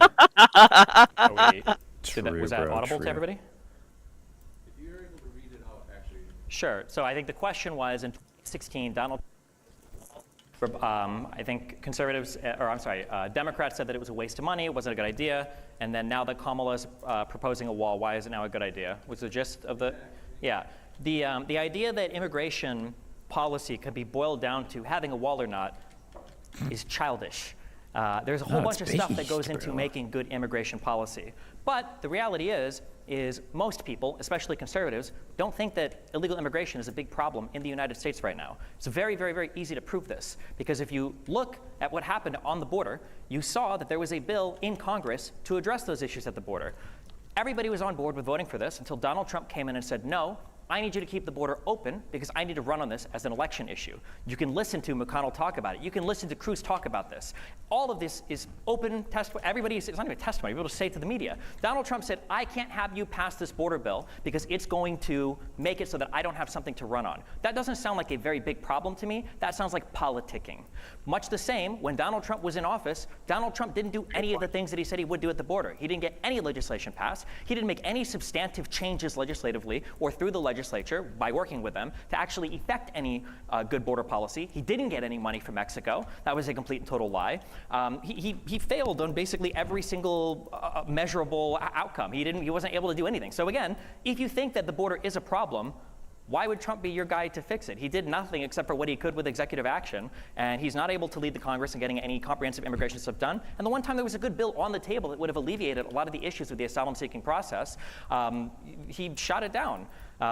This guy over here is probably very keen to misinfo a lot of the stuff about the border bill, so I'll get ahead of a few of it because I know a lot of the dumb talking points, like the $200 billion in aid, the majority of which is used weapons, which last I checked can't help anybody with their health care in the United States. But for instance, when people talk about the border bill, they'll say stupid things like, well, that bill would have let 5,000 people a day in. No, what that bill would have done is if the caps hit a certain level or exceeded a certain level, the federal government would have been able to unilaterally shut the border down, which would have actually prevented more people from coming in if numbers got too high until the numbers had come back down. This bill would have allowed for more asylum judges to be paid for so that we could work through the backlog of people better. This bill would have allowed for more border security and for more people to prevent people from coming over illegally across the border. This is the shit I want to hear from. This bill would have helped a lot of the problems at the border, but Republicans were more keen to see a fight over politics rather than alleviating the problem. So I guess it was never really that big of a problem to begin with. Thank you. And Owen, you have 3 minutes to respond. Well, that's just a blatant misrepresentation of the congressional bill. It was never going to permanently shut down the border. It was going to set a cap per day, which would have maxed out still over 1 million border crossings per year. And they love to play this game with asylum. They're basically just rewriting the laws, and so anybody can seek asylum. Anybody can get on the app, the CBP One app, and claim to be an asylum seeker. This is not asylum. Asylum seekers go to their bordering country. That's an asylum seeker. These are people who are coming to the United States of America for free food, free health care, a hotel to stay at, and a free transportation trip wherever they want to go. That's why they're coming here, and they've basically rewritten the laws where everybody is rubber stamped as an asylum seeker. So you can sit here and say, oh, asylum seekers, asylum seekers. Well, anybody and everybody from all across the planet can come here and now claim to be an asylum seeker, and you're just rewriting the phrase and the concept of illegal immigration. But you're just wrong. It's still over 1 million a year on this bill, but still you're completely misrepresenting it. The reason why the Republicans decided not to vote for this bill is because it did include all the pork barrel spending. This is how corrupt Congress is, and both sides do it. The Republicans and the Democrats do it. They've been doing it for years. They just tried to do it again on the continued resolution, but they couldn't even get the SAVE Act passed. So they'll have a bill with a major issue. Let's say it's border security. And then they'll pork barrel funding of all these different projects, all these different things that a governor over here might want, a representative over here might want, a senator over here might want. And they toss it all into this bill and they say, this is the border security bill. And then if you don't sign it, you're not for border security. And it's just a game. It's a game that our politicians have been playing against us, all of us, for years. So, yeah, I'm glad that the Republicans didn't do it in a rare moment, but yeah, are they still going to get the pork barrel they want? Yes. Are we still going to get all the illegal immigration that they want? All yes. right. So we still lose on that issue. Now, again, to sit here and pretend like the border was less secure or not secure under Donald Trump is just not being honest. The numbers are proven that the border crossings were down under Donald Trump. And every year since the Biden administration, the Biden-Harris administration has been in power, you've had a record number of illegal crossings. 3 straight years. And by the way, where are the 325,000 missing children that they have let in? Why did Kamala Harris cancel the border wall construction that was already paid for but now pretends to do it? It's because she's a flip-flopper and she'll say whatever she needs to get fools like this to vote for her. Fools! Question for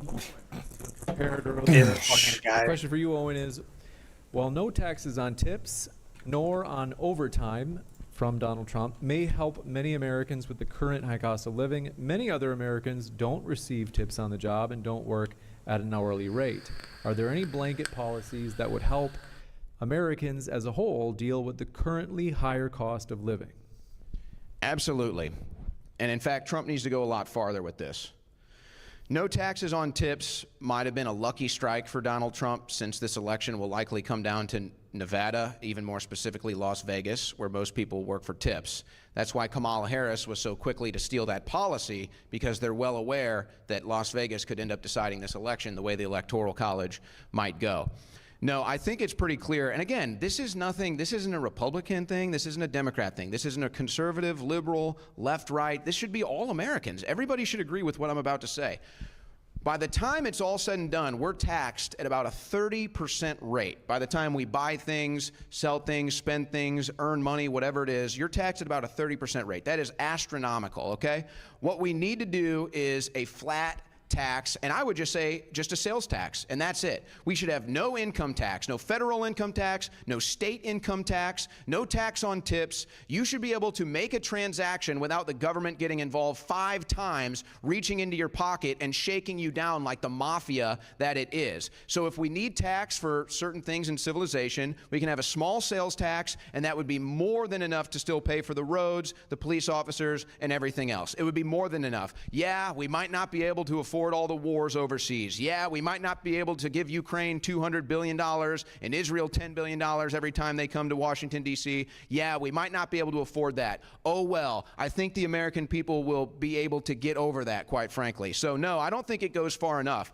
And this whole concept that I always hear these talking points from the left, oh, the rich don't pay their fair share. Well, what is the fair share? What is the fair share from the rich? They already pay the most in taxes by far.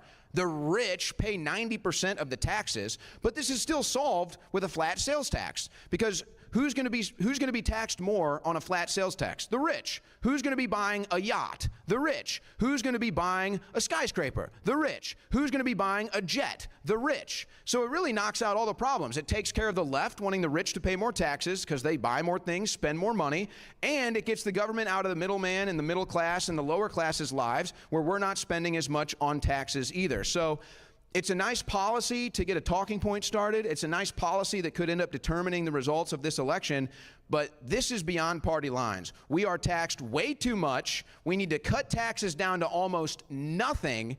And by the way, for all these people that want more government services and all this thing, why don't they just volunteer to pay more taxes? I'm sure the IRS would take your check. But I noticed that all the people that want more taxes, they never volunteer to pay more taxes. They want somebody else to pay those taxes, not themselves. Somebody else has to pay those taxes. So I'm not going to do the class warfare crap. Every single American should be upset at how much we get taxed. We used to throw tea in the Boston Harbor for a 2% tax. Now we tax about 30% of the money that we make and spend. It's over the top. It's out of control. We need to cut this thing down. And Trump just going after tips, payroll, and all the other things he's mentioned, I think Social Security, yeah, that's a nice start. Let's keep going. Let's keep cutting. And cut the government down about 98% too, and you won't need all these taxes. Thank you. We'll kick it over to Stephen for his 3-minute response.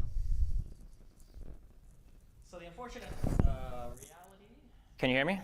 Yeah, so, I mean, like, if you have no understanding of economics, I guess we can say that a flat tax is a good idea. Allow me to introduce a very simple concept. It's called marginal utility, okay?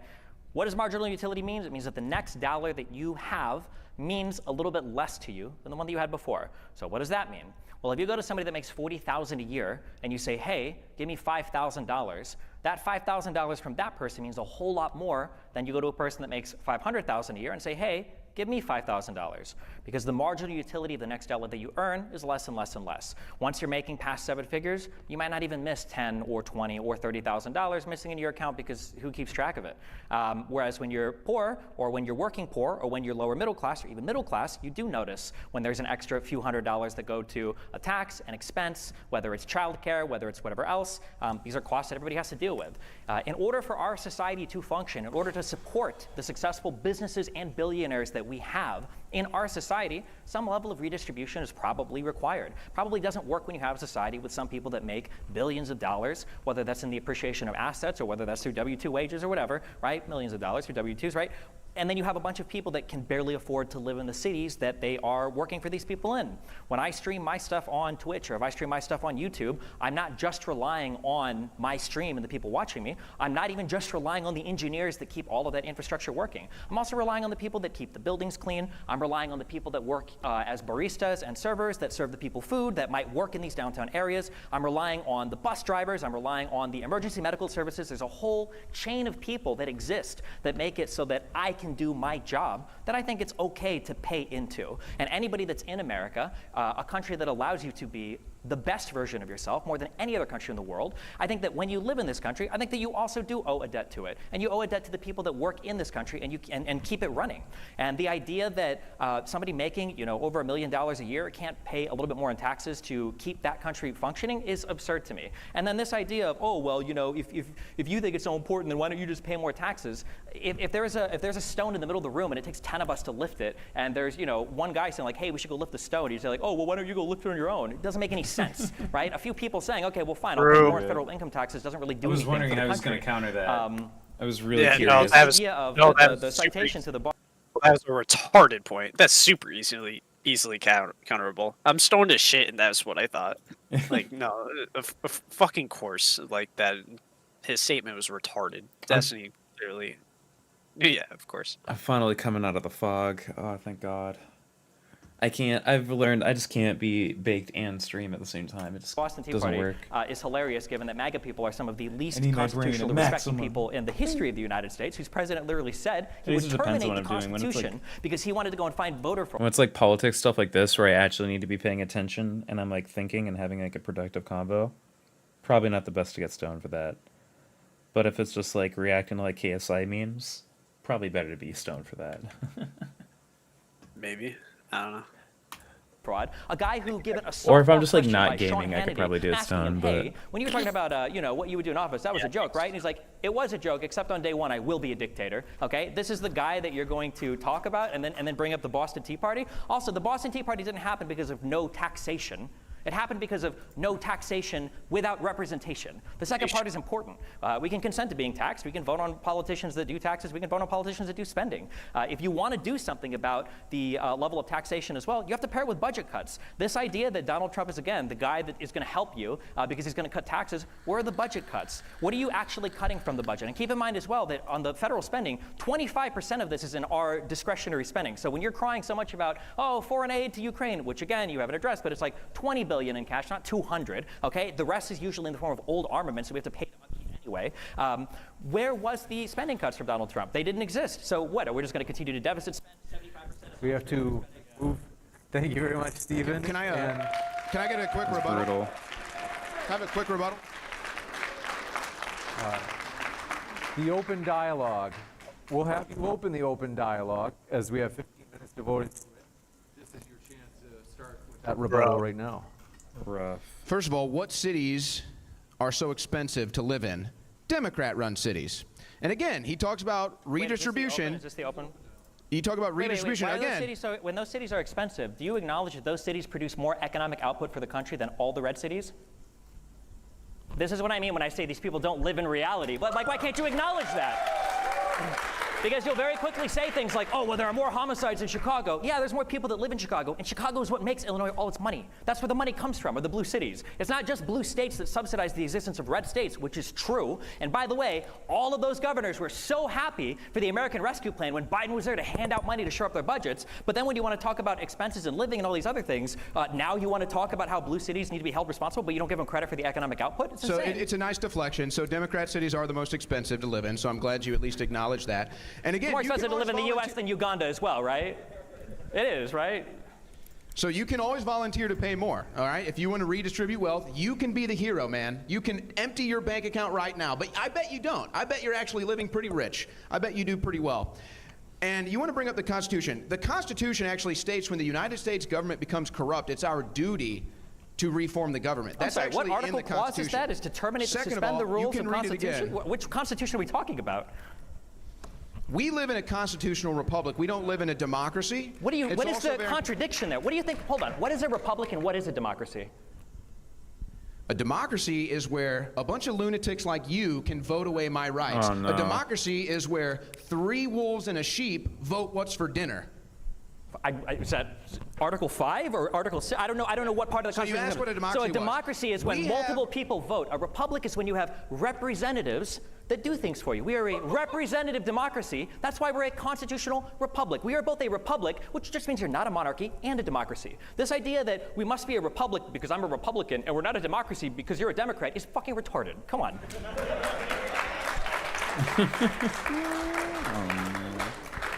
So again, we live in a constitutional republic where we have unalienable rights given to us by God, the Creator. Democrats don't want you to know that because they want to be able to vote away your rights, like they want to be able to vote away your Second Amendment rights, vote away your First Amendment rights, and they'll go right down the line, okay? So that's why these people love democracy. Because When we they say want vote to be away able your to rights, are we vote talking away your about rights. abortion that we lost to a conservative Supreme Court? what Are we talking bill about the of Second rights? Amendment when Donald Trump did the bump stock ban? I'm sorry, how a were your bad gun ban. rights attacked under Biden? It was a bad ban. I And they agree. came under Donald Trump, so why would he be the guy, a guy, no offense, but a liberal from New York, which is what Donald Trump is, that's the guy that you want defending your gun rights? So you now have the President of the United States and the Vice President and the next would-be Vice President, Tim Walz, have all said they want an assault weapons ban, okay? What even is an assault weapon? Can you tell me? A scary big black rifle that Democrats have been crying about for 30 years. They haven't banned it yet. I don't think they're going to ban it in this administration. Very intellectual. By the way, what is a rich person's fair share? What is a rich person's fair share? I think that the level of taxation should match appropriately the spending that we want from our federal government. Also, the reason what you asked So me an what assault is a rifle, there fair is no share? definition So for an assault what rifle. is I a fair acknowledge that. share? I don't want to ban assault rifles. Tim Walz and Kamala Harris both own firearms. Walz is a hunter. When was the last time you saw Trump with a firearm? I watched Roseanne, it was Roseanne, I think, with a firearm, right? Where she almost killed herself on a Twitter video with one? Jesus Christ. So what, in the Bill of Rights, where is abortion mentioned? Do you want to get into the constitutional legal construction of the penumbra of rights that are invoked when you try to get like the right to privacy out of the 14th you said, of the night? You claim there's a right to an abortion. It just I didn't doesn't claim exist. there was a right to an abortion. Technically, the abortion right comes from a right to privacy, but we'd have to go over Casey and Roe, and I'm sure that you're not familiar with any of those Supreme Court cases, or probably any Supreme Court case. But the reality is that before you had a protected right to seek an abortion. Now you don't. Republicans took that from you. Before you had the right to own a bump stock, Donald Trump banned bump stocks through executive action, by the way. Which lost at the Supreme Court. Which what? Lost at the Supreme Court. Well, that hasn't stopped him in the past from going back over and over again to try to get cases tossed or to try to get Hey favorable man, I don't rulings, live in a cult. I said I have disagreements with Donald Trump. So you can attack me on Trump's policies that I disagree with. That's not a win for you. I agree I can't win attacking you on Trump's policies because he has none. I mean, what am I? I mean, yeah. Yikers. What? Can you give me one? What is one Trump policy that he's running on besides 20% tariffs? Secure border. That's not a policy. That's Cut like taxes. an idea. That's the concept of an idea of a policy. Stopping war. Okay. What are Harris policies that are so great? Well, the three that she listed immediately is she wanted to give a $50,000 rollover deduction to new startups for small businesses. So That when was they start Trump's to earn- idea? What? Trump did that. When he was president. Maybe he should have spoke it. I don't know if he's too senile No, you now or probably he's just lost the weren't ability to watching. do it. What? You just weren't watching. I was watching. Unfortunately, I watched too much Trump. That was one. A second thing she wanted to do was expand the child tax credit, which was incredibly successful under Biden. Also a Trump policy. It wasn't. That's why it happened under Biden, and it's why the Republicans initially fought against it. Are we going to say that pre-existing conditions in the ACA was a Trump policy now as well? I know that he wants to take care of that one. And then the third thing that Kamala Harris said is she wanted to do a $15,000 first-time home buyer credit to people that were buying homes for the first time. Donald Trump said he wanted For to illegal immigrants. How does an illegal? I'm so curious. How do you think these tax credits work? You do realize that they give money to illegal immigrants to buy houses? I don't think you know how any of this works because I think you were probably born a rich kid and you never bought a house on an FHA loan before. So I had a tax credit when I bought a house. The way that these work is you apply for these refundable tax credits when you get them at the end of the year when you've qualified for them. An illegal immigrant definitionally doesn't file taxes because they don't have social security numbers. They don't get money back from the government. So how would an illegal immigrant qualify for a tax credit? Again, this doesn't make any sense. It's like the hurricane I agree. machines. It doesn't make any sense. This is the Democrat policy. I completely agree. It doesn't make any sense at all. So Where are thank these you. lazy people that are coming over and not working and not getting jobs, getting the money for homes? The U.S. government. They pay them for the homes too? Then why even give them the tax credit? Why not just give them the homes outright? What Don't the give them fuck any are we talking ideas. about? They might do that next. They might actually do that next. Where are they getting all they these- do. Yeah. Actually, they do. Who pays for the hotels that they're staying at in New York City, in Chicago? Well, who's paying for those hotels? Who's paying for that room and board? I imagine there's probably federal money allocated to And people where does that are the part of federal government get its money? From the, I mean, technically US from the U.S. taxpayers. Treasury, sure, yeah. U.S. taxpayer. So you are paying for illegal immigrants' housing. Thank you very much. Illegal immigrants staying in apartments and hotels temporarily is not them buying homes with a tax credit. Two This is like separate saying we issues. can do Two cloud seeding, separate therefore issues. we've created hurricanes for attacking the United States. You see that it's a mud and belly. It's not the same at all. Let's just move on. Oh no. Yeah, of let's course. just move on. I've been telling Republicans that since the 2020 election, and they still haven't. Oh no, that was a good rip. Yeah, do we acknowledge that Trump probably lost 2020? Have we gotten over that yet, or? No, I don't want to relitigate that, but I would be happy to show you the results on the graphs where at 3:30 in the morning in 4 states, Biden's votes go straight up. Is that normal? No, it's not normal. So what do you think that is?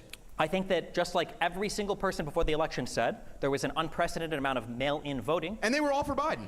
A lot of them were. Did you Of not course. listen? Of course they were. Of course they were. And they all came right at 3:30 because in the morning. Donald Trump spent a year in the lead-up telling his people, don't vote via mail-in ballot. You are so Do you remember gullible, that man. happening? Did you watch Donald Trump for a You year are say, so we don't vote gullible. via mail-in ballot, we go to the polls? Also, I love how he's like, they all came in at the same time. Like, yeah, that's how the mail works. Yeah. Yep. exactly. I And you agree. know why he did that? We know why he did that. Because Roger Stone I and really Manafort, hope he two says corrupt that. lunatics Oh, that God, Donald I Trump really has both hope. given full pardons to, by the way, are on recorded audio saying Donald Trump is just going to declare himself the victor on the night of the election because he knows he's going to get destroyed when the mail-in ballots start coming. And, he and knew did that Donald because Trump he told, declare himself the victor, because or did he told- leave the White House? Do what? Did Donald Trump leave the White House? After a failed insurrection, yes. A failed insurrection. Who ran the insurrection? Donald Trump and the Proud Boys and the Oath Keepers and everybody that broke into the Capitol and delayed the certification of the vote. Do you really believe that? Was the vote certification delayed? What is an insurrection? Wait, was the Hold on, vote hold was on. the no What no no is wait, an wait. Was the insurrection? vote certification delayed on January 6th? No, it went through. They certified. Did Trump? Did Trump? Hold on, I'm so sorry. I don't know who you're answering right now. Was the vote certification delayed? Was Congress called out of session on January 6th? Yes, I think for a couple hours. For several hours. So by the end of the day- why were they called out of session? So by the end of the day, You see how we can't live in reality? You see how this doesn't work? The country doesn't function when you have If people you wanna that go refuse back to and call accept. this an insurrection- The craziest thing is it's all on video. We've seen all of this. So None of this tell is a me mystery. Tell me right? what an insurrection is. Just define it for me. I don't have to define it for you. I'm just asking simple questions. On January 6th, there was a certification of the vote. That vote was disrupted by violence. All right, If you all want to get into right, what okay. an insurrection is, you could say that it was a crowd of people that had gathered with a common purpose to use the means of violence or intimidation to disrupt an official federal proceeding, such as the certification of the 2020 vote, the outcome of that election, which is why it would probably qualify as an insurrection. Okay. How many guns were at this insurrection? You don't need a gun for an insurrection. Zero. Zero? And- Wait, the and cops how many? didn't have any guns? Oh, the cops had a gun. That's right. They killed an okay. innocent So that was person. what you just said, which is That's wrong. right. They What killed did an Ashley innocent Babbitt get shot person. with a slingshot? What do you mean there were 0 guns at the insurrection? So, okay, You don't so think the any of government people on had the Capitol guns, go- so you don't that's think- good. So that's what happens wait, when only the hold on. government has the Are you, guns. just to be clear here, none of the people on the grounds of the Capitol had any firearms on them? Not a No, single not a single one. Really? Not even though the Secret Service said 80% of the people that were at the Ellipse just an hour earlier listening to Trump's speech didn't go through the magnometers because they saw people in the crowd that had firearms they didn't want to go through that all marched to the Capitol building. What, did they drop their gun off at a hotel? Did they give it to a friendly police officer? Not did a they find a single fellow gun. DC BLM guy to hold on to their rifles? Not a single gun was ever recovered or on record at the January 6th insurrection. recovered. And Well, what, that's a what di- now type that's of a an different- how many insurrection? pipe bombs were what, found what at type the, of at That's the, a January great 6th question, event? actually. Who laid those pipe bombs? We don't know. We never found out. We don't know. How convenient. The government can recognize somebody's earlobe in a video and track them down and go arrest them in the middle of a hurricane, by the way. The FBI went into North Carolina in the middle of a hurricane and arrested somebody, but they can't find who laid the pipe bombs. They have no idea. And Kamala Harris doesn't remember where she was that day either, even though one of the bombs was allegedly right outside of her office. She has no idea. She's changing her story. Guys, But what it's type hard. of an No one insurrection? is changing the story. You guys filmed this Kamala from start has to changed the finish. story. We can Kamala watch has you changed the guys story. cheering for it. We can watch you cheering 1776. What was I 1776? know you hate 1776. Wait, I'm I know curious. you hate What that. was 1776? What was that? That was the founding of the country. Which was it? What was the event? What would you call that? When we overthrew royalty and created Okay. Against and the government, would you created call a it- yeah. constitutional republic. Would you call that an insurrection? No. No. 1776, the revolutionary. You wouldn't call that an So are you insurrection? pro-insurrection now? You just babble and stammer so much I can't figure out where you're at.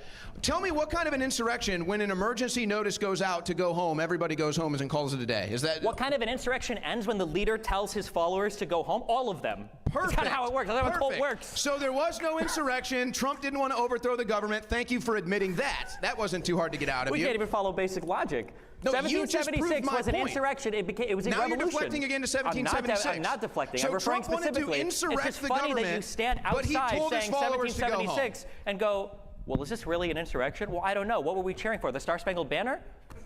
You know, Was it choir practice? Actually, they were singing the Star Spangled Banner, something sure. They you'll were never also hear at a chanting, Democrat "Hang event. Mike Pence." When Donald Trump said Mike Pence needs to do the right thing, what was he talking about there? What do you want Pence to do?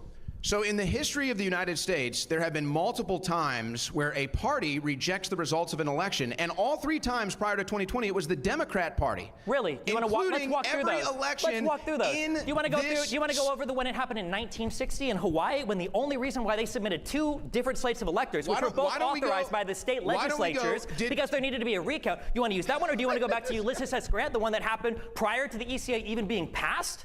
right? Where the whole reason why that law was passed was because it was such a clusterfuck of an election. Which one do you want to go to? Do you want to go to Gore, where Gore he gave up that election as soon as he lost to the Supreme Court, where there wasn't even a delay in the electors voting in Florida, let alone a January 6th certification? The problem is you don't know anything. You have no facts for any of this. And the strongest facts that you can attest to, you no longer can because you're scared of being sued again for defamation. So obviously, you're just going to sit here and ramble on some crazy shit. That's why you won't admit that 1776 was obviously an insurrection. That's why you were cheering it on outside and you thought you were going to be the winners of that insurrection instead of the losers. And it's why you won't admit now to obvious facts that are right in front of our face.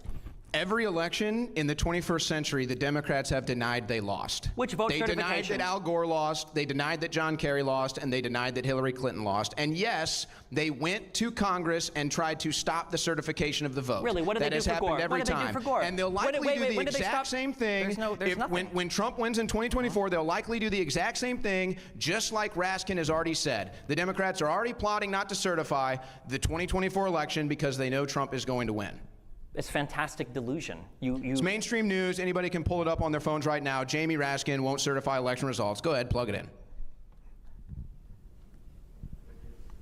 You got it right there, don't you? Yeah, it's right there. We have several minutes of the opening. Do you think Gogeta or Vegito would win in a fight? It's frustrating. I guess the saddest thing is that as much as I can't stand conservatives because I'm a liberal/progressive, at the very least, I felt like we were all kind of in the same boat. We were all kind of like the same country, and we were all presenting at least a unified front to the rest of the world. And as much as conservatives and Democrats might have hated each other, at least we were all Americans at the end of the day. And when right? did that change? When did that change? Well, a big change. When Donald Trump became president of the United States. And they lost their minds. saying that like it's an couldn't own. control That's him. not They good. couldn't bully him. They couldn't get him to bow down to political correctness. And so this is them stuttering and spamming all over the place like lunatics, trying to get Donald Trump killed, assaulting Trump supporters, and lost their minds. Why do you think Elon Musk left the Democrat Party? Why do you think Tulsi Gabbard left the Democrat Party? Why are so many Democrats like Vernon Jones leaving the Democrat Party? Because this is your Democrat voter right here. Nobody wants to be a part of this psychotic movement anymore. Nobody. Psychotic movement when you guys Yeah, literally psychotic. tried. You guys want to invaded trans the kids. Capitol. Your side believes in trans who kids. wants to Your trans side kids? wants to pay for trans Most surgeries people in aren't the okay with prisons. it. You guys Your don't even side acknowledge lets in what 10 you've million done. illegal immigrants. Oh Your my side starts God. wars all over the world. Our side is the party of sanity and the party of common sense. And if you can't see that in this debate, then you're never going to see You're it. never gonna. The party of sanity is the party that doesn't believe in dinosaurs and thinks that we create hurricanes. What are you talking that go- about? do you believe in dinosaurs? You think What they're is this real? dinosaurs? Wait, do What are you you think talking about do you dinosaurs? think that dinosaurs Do you ever play roam with the earth? dinosaur Do you toys? think that Why are you dinosaurs bring this up? Do you think that dinosaurs Is that ever a roam the dinosaur earth? on your necklace right there? What do you is ever that? think? Do you think that dinosaurs roam the earth? I'm not here to talk about dinosaurs. It's insanity. It's crazy to me. You know what? You're a political dinosaur. You're stuck in the past. This is the future right You don't here. even acknowledge the outcome of the last fucking election. How am I the one stuck in the past? You guys lost in 2022 for the same reason. Everything you're told from the mainstream media. You're right. There's no government corruption. They don't rig elections. It's never happened. The government is great, guys. The government loves you so much, and the mainstream media would never lie to you. They would never do that. Come Let's say on, that duh. Let's say that I did believe everything from the mainstream media. The mainstream media is a conglomeration of how many different large corporations with how many different editors, with how many different people involved that have how many levels of accountability, as opposed to There's the about alternative 6. media, a company There's that you about just 6. came from that's now bankrupt because the owner got That's sued right. for defamation That's right. for telling so many The most lies. Should I believe anti-establishment free Trump's speech camp? organization in the yes, world the freedom is speech guys. Yes, InfoWars. the freedom of speech That's why guys. we get shut True, down. exactly. That's yeah. why It we're wasn't under for telling. attack. Yeah. Of course. You want to know what happens when you speak truth to power? Everything this guy just said. I've been censored. I've been imprisoned. I've been assaulted. I've had my businesses shut down. This guy's dealt with nothing except cucking to his wife's boyfriend. I see those 60 days in federal prison weren't kind to you. I'm sorry that you weren't able to do the podcast from prison like you wanted to. I know that's still upsetting you a lot. Only one of us up here has been arrested for trying to be a part of a coup or an insurrection against the United States. Only one of us up here hates this country. And I think it's pretty obvious it's the guy that doesn't even acknowledge the results of the last election. One of the most important foundational pieces of the United States, So which stop is the stealing peaceful, them. So which is stop the, stealing them. which is So the, stop no stealing one them. is stealing it. So No one is stop stealing stealing it. them. Why don't you vote? So Show stop up at the stealing polls them. and vote. Vote via the opportunities that are available to you. For Q&A now. So we are going to have Q&A with the audience. The mic might go in and out just a bit. So I might be switching back and forth with Owen, but we're going to have people line up in the middle aisle right here. This piece of tape right here, you'll see it once you're in line. If you could stand behind that, I'll be holding the lapel mic up to you in lieu of. So, if you have any questions, please come on up. We'll take you forward.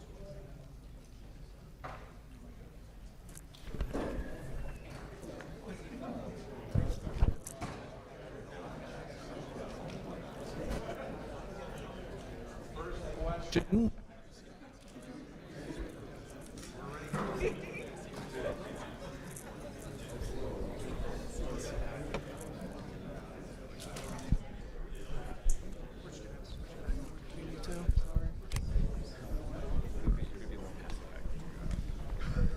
All right, thank you very much. And I'll hold on to the microphone just because we want to encourage everybody, when you are asking your question, if you could keep it as pithy as possible, getting right to the question. Thank you very much. Owen, on January 6th, when Trump was saying Mike Pence really needs to come through for us, what did he want him to do?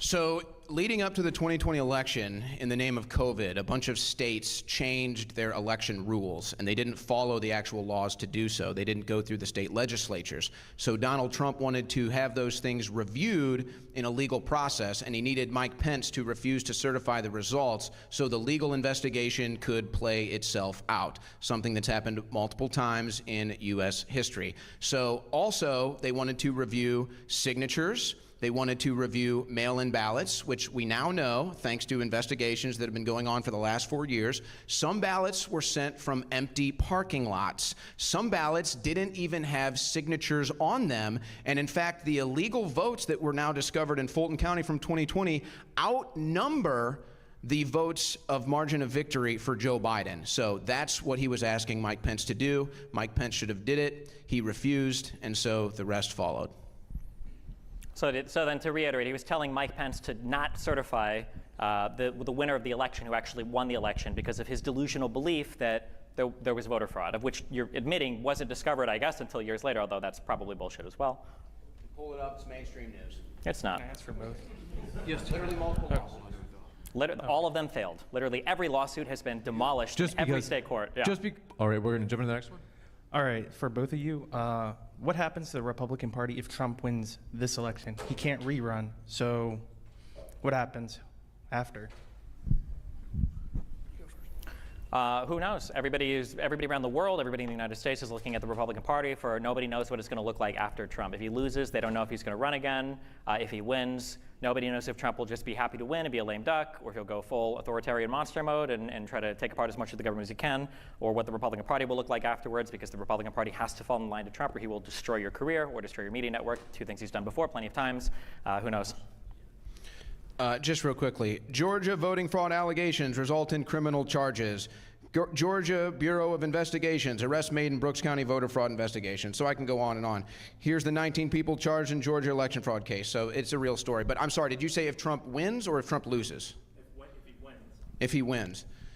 Well, I think what happens is probably the same whether he wins or loses. I think what Trump has done is he's basically remade the Republican Party, and so you kind of have the old neocon establishment type that you no longer see at Republican events anymore.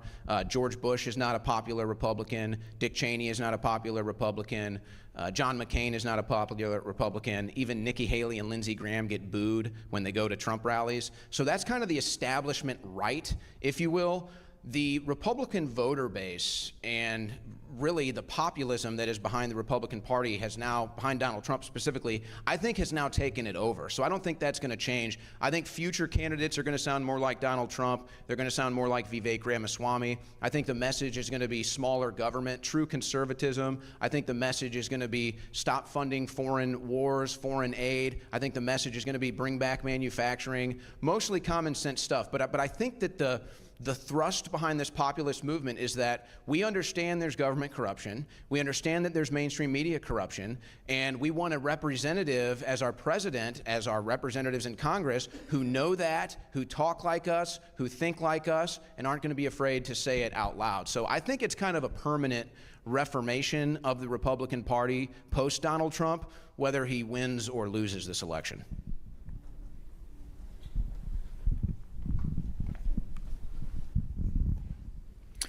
Hello, my question is geared mostly towards Schroyer. You mentioned no new foreign wars under Trump.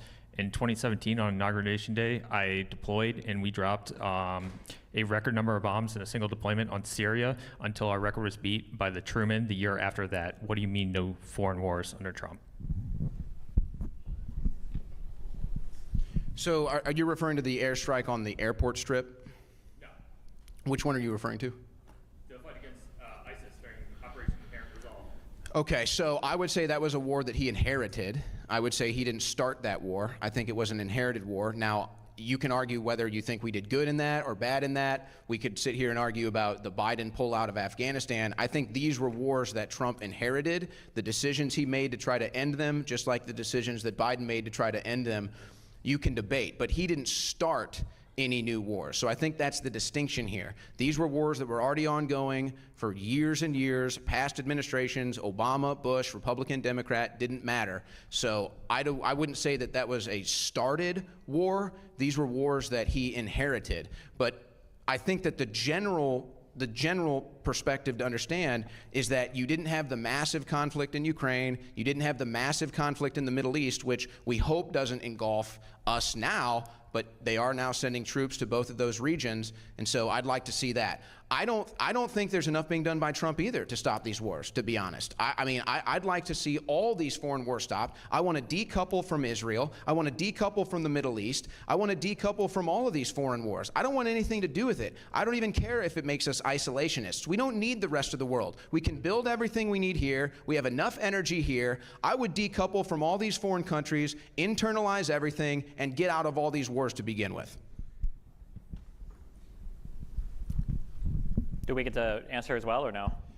If you're able to keep the rebuttals as pithy Sure, as quick possible, rebuttal. because The fact that otherwise there were no wars going on is ridiculous. Crimea was still invaded and held by Russia. The civil war in the Donbass that was being supported by Russia was still going on. And in the Middle East, you had the occupation of Crimea was 2014. Obama. Okay, was Trump not president when it was occupied?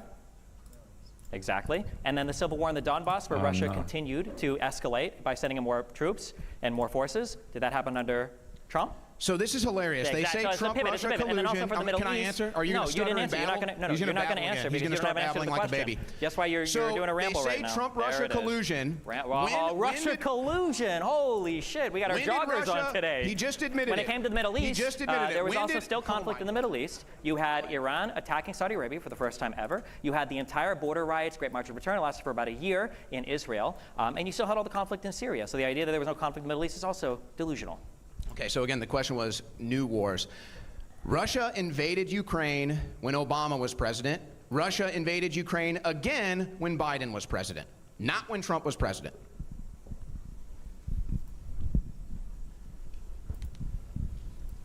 I want to know you guys' opinion when Trump was president, when he tried to isolate America on a global scale from groups like NATO and try to go closer to countries like Russia or China. Autarky is basically this idea that your country can be its own country and not rely on the rest of the world for anything is stupid. It's subversive to the concept of America, the idea that we are a global trading partner, that we can ensure global peace and prosperity through ensuring trading lanes, ensuring these giant multilateral trade agreements so that we can have access to other people's markets, so they can have access to our markets.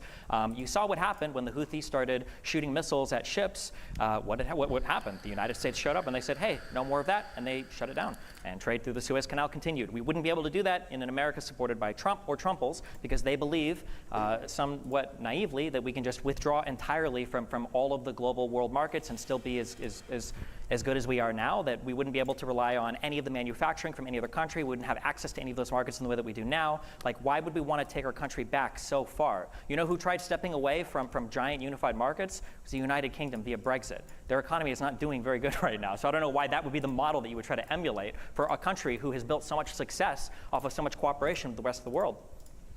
The concept for America is actually independence, okay? It's independence. So yes, we can be independence. And I think we learned a lot from this recent port strike where they just ended it a couple weeks ago. We learned that most of these ports are actually owned by foreign companies. That's a problem. We should own all of our ports. We should make money off of all of our ports, and maybe we wouldn't have this issue. But I think that there's a general attitude here. See, I think conservatives versus liberals, if you hear what he just said, conservatives believe we can. We believe in the American people. We believe in American companies. We believe we can manufacture and produce goods just like we've done for years. We used to have manufacturing plants in all the inner cities, and a man could get a job and make a living wage for his family and buy a home. They've all shipped those overseas. We can bring those back. We have plenty of energy here in the United States. We have innovations in energy. We can go nuclear here. We don't need the world. It's true. But that's the leftist liberal attitude is, oh, we need everybody. You need government. You can't make it on your own. You can make it on your own. America can make it on its own.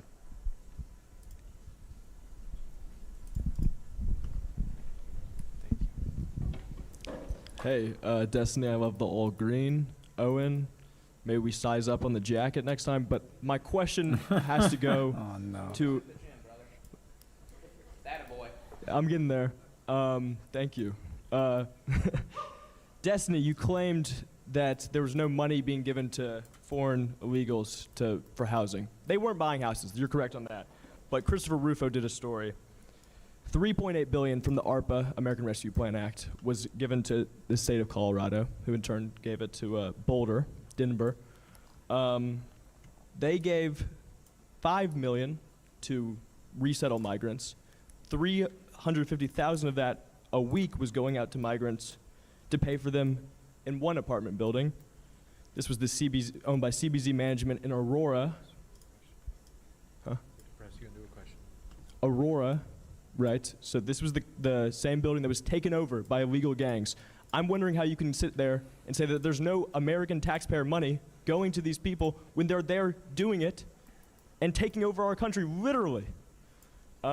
Okay, so, I mean, there's a multitude of problems with the question, but I'll address the question in the best way. I mean, if money is given to Colorado and Colorado spends that money on illegal immigrants if they choose to do so, I mean, that would be an issue that you would have then with Colorado and not necessarily the federal government. But also, you also said that they were spending the money resettling migrants. That doesn't sound like money spent on illegals. It sounds like money spent resettling migrants, which is not illegals. But if I take the strongest version of your question, I mean, it's pretty undeniable. I'm sure the United States in some capacity spends money on illegal immigrants. I know that we provide housing, we provide, I'm pretty sure, food stipends. I know there's like some card that these guys obsess over that asylum seekers get when they come in here. They're waiting for their court cases.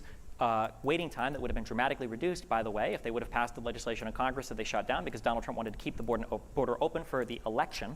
I'm sure the United States spends money on illegal immigrants. I'm not saying they don't. I just think that the idea that it's just the illegal immigrants that we talk about are like fucking Captain America. Like, these guys come in and they have like 50 kids, and then they steal all of our welfare, and then they are buying all of our fucking houses, and then they're also working all of our fucking jobs, and they're like, I don't know how they can do fucking everything. I don't know if they maybe the reason why Biden did so poorly in the debate is because all the adrenochrome was going to the crazy, legendary fucking illegal immigrants or whatever. But yeah, I mean, yeah, I mean, I'm sure we spend money on illegals. I wish we had comprehensive immigration reform. I do think that spending money on America is important, and I think that's a good argument. I think that when you look and you see, okay, well, even if it wasn't $200 billion, Destiny, it was $20 billion. Why are we spending $20 billion in Ukraine when my neighborhood is fucking falling apart, or my city doesn't have the money to pay for these things that I think are important? I think these are good questions, okay? Democrats are not the ones that are trying to cut funding from schools and from cities and from infrastructure and from healthcare. When the fuck was the last time you heard a Republican say, we need to stop funding the war in Ukraine so that we can fund single-payer healthcare? We need to stop giving money to Israel so that we can do something about the homeless or the drug addicted or the mental illness in society. It's never like that. We need to stop funding here, and then we need to cut as much spending domestically as possible so that what, the fucking free market is going to take care of your problems? What, is Bezos going to walk you to the fucking ER and pay for your medical bill? Like, it's just insane. So I agree. I can understand. Like, we can walk and chew gum at the same time. The United States is a huge federal budget. We can pay for a lot of things. And I do think that sometimes our spending is a bit sad. But when you look at who's taking money away from spending on things like healthcare or childcare or any of the multitude of things that we need money spent on in this country, it's not Democrats, it's fucking Republicans. And the idea that cutting funding to some foreign war would all of a sudden open their hearts to domestic spending on welfare is ludicrous. Actually, I'm a Republican, and I literally just said we should take money from foreign wars and spend it on America. So I literally just said that. So you'd be for a public option over single-payer healthcare? No, I didn't say that either. Yeah, of course you didn't. Yeah. But if you have more money in Americans' pockets, they can afford their own health care. See, if you get the government out of the transaction, then Americans have more money. How does money going to Ukraine come back to American pockets if we cut the funding there? So if government has $1 million and they spend $500,000 on a foreign country, how much money do they have left? Well, the government, they run deficits. You should know Donald Trump had the biggest deficits of all time. So the answer is $500,000 versus what could have been $1 million. It's basic math. But this example doesn't work because he just literally brought up deficits and like deficit spending, so it doesn't, like, this concept that he's explaining literally doesn't matter, because it's like, okay, so they have $1 million and they spend $500,000 in Ukraine, but then they still spend $1 million in U.S. because of deficit spending. Like, it doesn't apply. This literally is just like Owen not understanding how American politics works, but we already kind of knew that. It's funny, he now admits that we do pay for illegal immigrants. You said earlier that the rich people are the ones who paid most of the taxes. So if the government stops spending, then the rich people are the ones keeping the money. Are they just going to give it to the poor people? Which they do. The rich people do pay the most of the taxes. So thank you for at least bringing a small fact check here, because that's what, now he has to admit that, yes, we do pay for illegal immigrants. And we shouldn't pay for any. We shouldn't pay for a single illegal immigrant. And they love to play this game with, oh, they're migrants, or oh, they're asylum seekers. They rewrite laws, they rephrase things so they can get away with these excuses, and then use their buzzwords like immigration reform. We don't need immigration reform. We need to follow the immigration law. We have immigration laws in this country. There is a waiting process. There's a process you go through to become a citizen. That's what every person should come into America and go through, versus some select, maybe some circumstances where you come in here on a work visa when you already have a job lined up, or you have a job that we need. So they love to play these games. And by the way, yes, Colorado did have to request money from the Federal Emergency Management Agency. That was literally a request. They had to get the money from the federal government to pay for these illegal immigrants that are all over all of these blue cities. And by the way, you notice another thing too. The Democrats are always complaining about the state of the education in this country, and rightfully so. It's in the tubes. Who runs the education department? The Democrats. Oh no, because now he just opened himself up to all the banned book memes. Yeah. Hey, Destiny. I wanted to talk about there's sort of this growing rise in like social conservatism among Generation Z youths. And I sort of wonder, as a 22-year-old, where I see a future in the Democratic Party for me, as someone who kind of leans left economically, more probably left-wing economically, not leans left, but someone who's sort of like center-right socially. And I just don't really see a future right now. And so I'm kind of wondering, should the Democratic Party try and appeal to this growing rise in Gen Z voters? This is according to a Gallup poll and a Pew Research poll done in the last year. Should it try to appeal, or should it just kind of leave us in the dust? Because the Republican Party, I don't see a future where they start caring about Americans and funding single-payer health care and funding housing, unfortunately.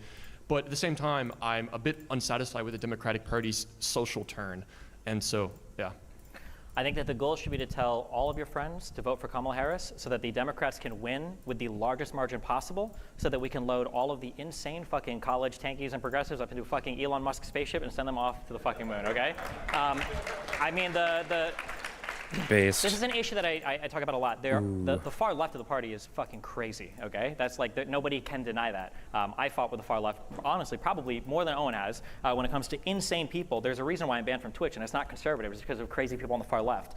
That being said, something that I think is good to keep in mind is the far left is politically non-existent. There are no far left lawmakers. Even people like AOC and Bernie Sanders now are called Israeli genocide supporters by the far left. All of the college kids have now abandoned, Ilan and Rashid, like all of the Justice Dems and Bernie are all completely, off the table now. They're not radical enough for them. So I think that trying to win with the largest margin possible, so that on social media we can continue to ignore these people because that's the only place they exist, is important.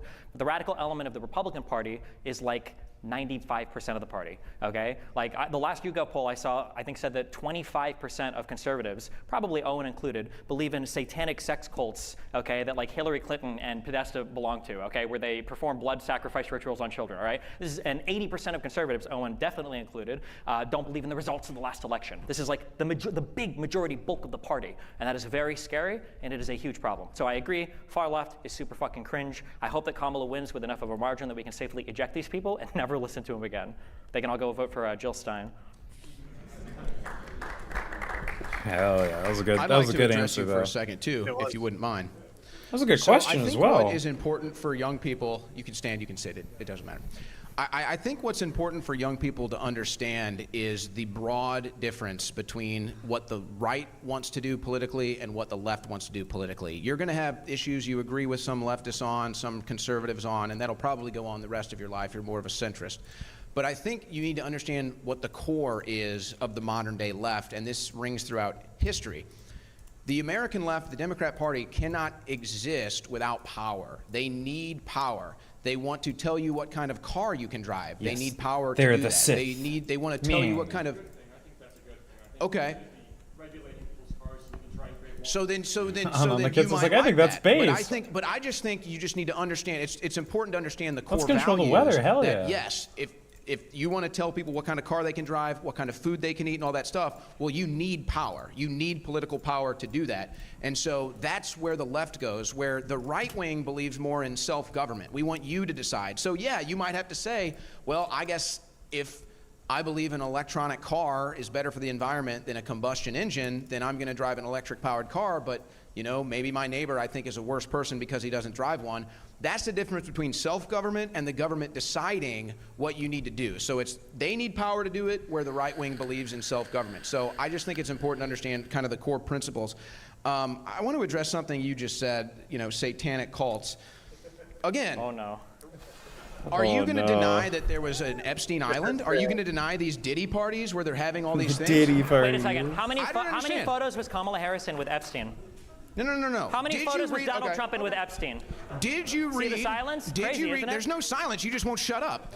Did you read the WikiLeaks emails in 2016? Did you hear about Abramovich? Did you hear about the spirit cookings? Did you hear about the children in the hot tub for your entertainment? Did you read these emails? This is all public information.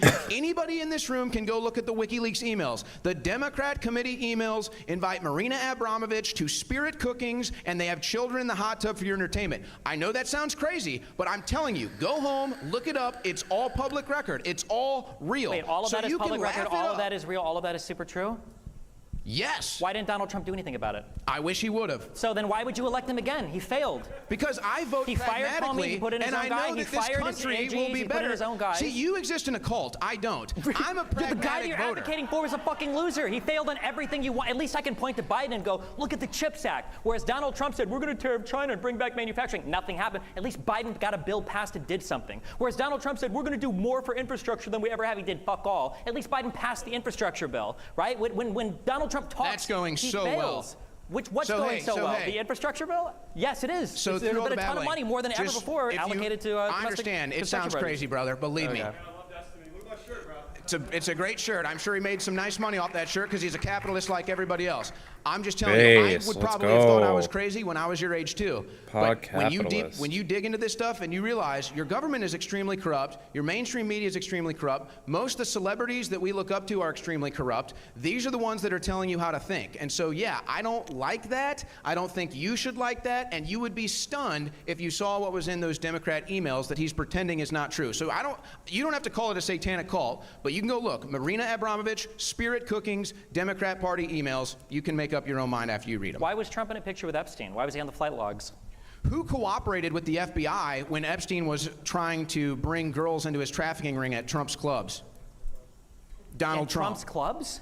Yeah, Donald Trump. Epstein was at Trump's clubs trying we to know recruit he's got young security girls. cameras in there because we saw all the documents Oh, no, from the he Mar-a-Lago thing. So what, was Donald Trump just sitting there jerking off to it the whole time? Or? No, he was cooperating with the FBI. He literally cooperated with the FBI. And when did Epstein get arrested? Cooperated with the FBI, and When then did when he was president, he Epstein didn't get use the arrested? FBI to Epstein go got after? arrested. So now the Epstein thing is real. So see, now the Epstein thing is real. Now he has to accept that what it's is the real, and Epstein now he's thing? talking What is about the it. Epstein Bill Clinton thing? flew on Jeffrey Epstein's plane So did Donald dozens Trump, of more than times. Bill Clinton. Donald Trump did not. Donald Trump helped bring Jeffrey Epstein to jail and prison. He's the only president that did so. Donald Trump cooperated with the FBI when they were investigating Epstein recruiting young girls. And notice all the people that were friends with Epstein, all the people that went to Epstein Island, all hate Donald Trump. I think everybody hates Donald Trump. I mean, that's And not really a even fair Elon Musk. metric. I mean, like even his last vice everyone president hates Donald him. Trump. I mean, Everyone hates Donald Trump, but there were millions of people at the insurrection. Everybody hates Donald Trump, but he's the most popular person in the world. Yeah, everybody hates Donald Trump. Clearly, you didn't walk around campus today because a lot of people actually love Donald Trump. Yeah, because And they by got the people way, like you why did brainwashing them. Elon Everybody Musk- that's worked with Donald Trump hates Donald Trump. I'm sure Everybody that spent time in office with Donald Trump. There's a reason why 42 of his 44 last You love cabinet the members government. won't This guy endorse loves him. the government. The love government the is government. part of the thing that keep. What do you think America is? Do you think it's just a piece of land? What is the United States? Self-governance. But now when it comes to abortion, self-governance when it comes to what kids read in school libraries, when does the self-governance Abortion, stop when and there's the a- Christian when virtue there's a signaling beating begin? heart, Why when the Called Christian it. virtue signaling following a man who doesn't even read the Bible, who can't even say John 3:16 when asked for his favorite Bible verse, a guy who cheats openly on all three of his wives and then steals campaign still funds love him. and steal campaign. Yeah, I know you love him because there's nothing he could do that would make you His not love him. ex-wives still love him. Yeah, I'm sure they do. That's why they divorced him. So, man, that is just, it's hard to concentrate with so much yapping in my ear. Don't worry, it's how we all feel watching InfoWars. Or They used all to. watch InfoWars! They all watch InfoWars. I love it. So there you go. So Epstein is real. So first it's, a fictitious satanic cult. But now it's real. Now he admits it's real. So it's amazing. See, when things thought progress in the Epstein was a fictitious conversation, character before, eventually yeah. everything he has to admit, everything I say he eventually has to admit is real.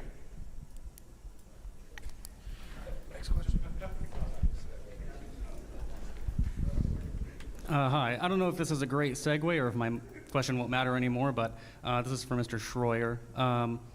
What is one, other than the Sandy Hook crisis actor thing, what is one conspiracy theory on the right that you think is not true? Ooh, interesting. I mean, I don't think I don't think they used weather weapons to steer this last hurricane. That's a recent one. Past that, I mean, you'd have to be more specific. I mean, there's a lot of things. Basically, I would say if I don't report on it, I don't believe it's true. There's a lot of rumors out there about Tim Walz that I think are fake. So most of the Tim Walz stuff I think is fake. I don't believe it. So there's just a couple of recent examples.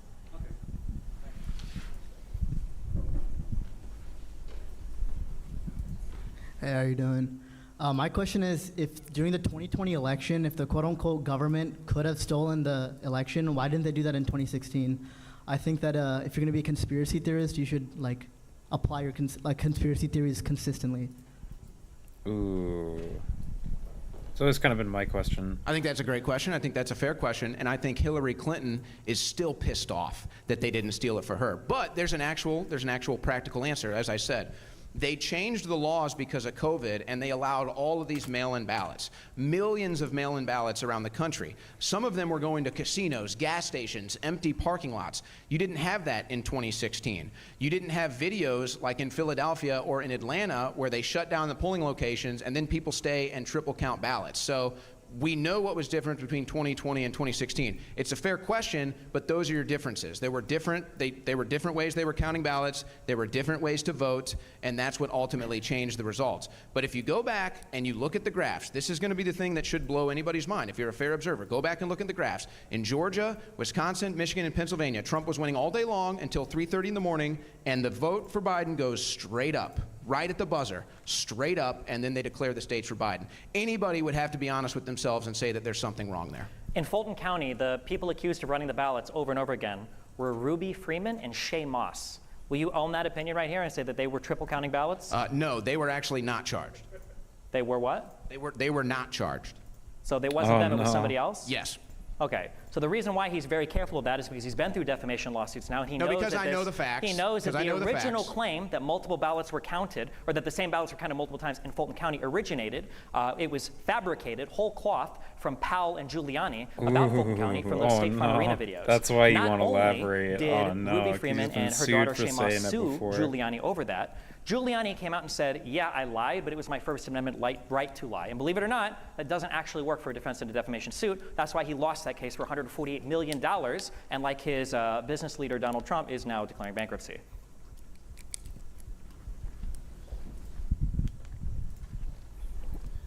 Probably only have time for 1 or 2 more questions. Awesome. Hey, Destiny, MAGA Republican. You talked last debate with Doyle about the dinosaur stuff, and then this debate with the dinosaur stuff as well. I don't know what's going on with the dinosaurs. I believe they exist. What's up with that? Do they not, or what's going on? A couple of years ago, I was kind of depressed. I realized that, like, in the era that we live in right now, in the whole Donald Trump MAGA stuff, nothing personally to you, but it feels like nothing can ever happen again that isn't a conspiracy. And now every single thing that these people talk about is a conspiracy. The 2020 election was stolen. COVID was fake, but it was also a manufactured bioweapon. The vaccine, even though it was warp-sped by Donald Trump, was evil because it was something to do with billionaires and Jews, even though Israel is the country that had the uptake of the mRNA vaccine more than any other country. The mRNA vaccine was bad because it was this is a waste of time, man. Answer his question. Emergency use authorization, even though the monoclonal antibodies were great, even though it was the same thing. The issue is that every single one of these MAGA people, I'm answering his question. Every single one of these MAGA people. About dinosaurs. Yeah, because you guys all believe in insane, unhinged, crazy shit, and then you try to run away from it. You're on stage because you're too cowardly to own your fucking opinion, right? You won't own any of it. That's why you're up here and you're like, oh well, maybe they don't have things to change the hurricane. Only one who brought up dinosaurs tonight was you. Earlier Can you answer the question so we can get to another question, Yeah, because I please? think it's worth it for the audience to see, like when media entities that, by the way, are wholly aligned with you, are fully funded by Russia, like Tenet Media, by the way. I think it's good to be able to show people. I think it's good to be able to show people what's happening. My bank records have been combed through, as he's mentioned, the lawsuits against me, the government's against me. So yeah, if there was anything sketchy there, they would have already found it. So I'm just saying it's interesting that these people all align wholesale with you in opinion. Yeah, I just think it's funny that conservatives don't believe in dinosaurs. They think that oil is a self-replenishing thing. They think that we couldn't have gone to the moon. They simultaneously don't believe that we went to the moon, but they do believe in Elon's rockets. They talk about George Soros and billionaire conspiracies, even though Elon Musk wants to put a fucking microchip in your brain, and he owns companies that are digging fucking tunnels beneath Las Vegas. Like, it's just insanely hypocritical. They believe in every single conspiracy theory. The wildfires in Hawaii were caused by Jewish space lasers. They think that every fucking war in the Middle East is some, like, I already answered the dinosaur. You guys don't believe the dinosaurs are fucking real. It's a debate. We're allowed to fucking talk. So here's what he's doing. Modern day Trump supporting conservatism is a big tent. That's what I want to point out. Is a big tent. So yeah, there's probably crazy people that believe this stuff. Not just big like enough for the there's crazy dinosaurs, people though. that believe crazy things about the right. These people all believe Trump-Russian collusion, which was fake. These people all believe that the Hunter Biden laptop was fake. It was real. Wait, Trump-Russia collusion, that was fake? Mainstream leftism. Wait, I don't know that what was he's fake? talking about with Democrats and dinosaurs or Republicans and dinosaurs. I don't know anything about that. That's not conservatism. That's some fringe people that happen to vote Trump because they still, even though don't believe in dinosaurs, are smarter than him. Was Roger Stone working with Donald Trump's campaign?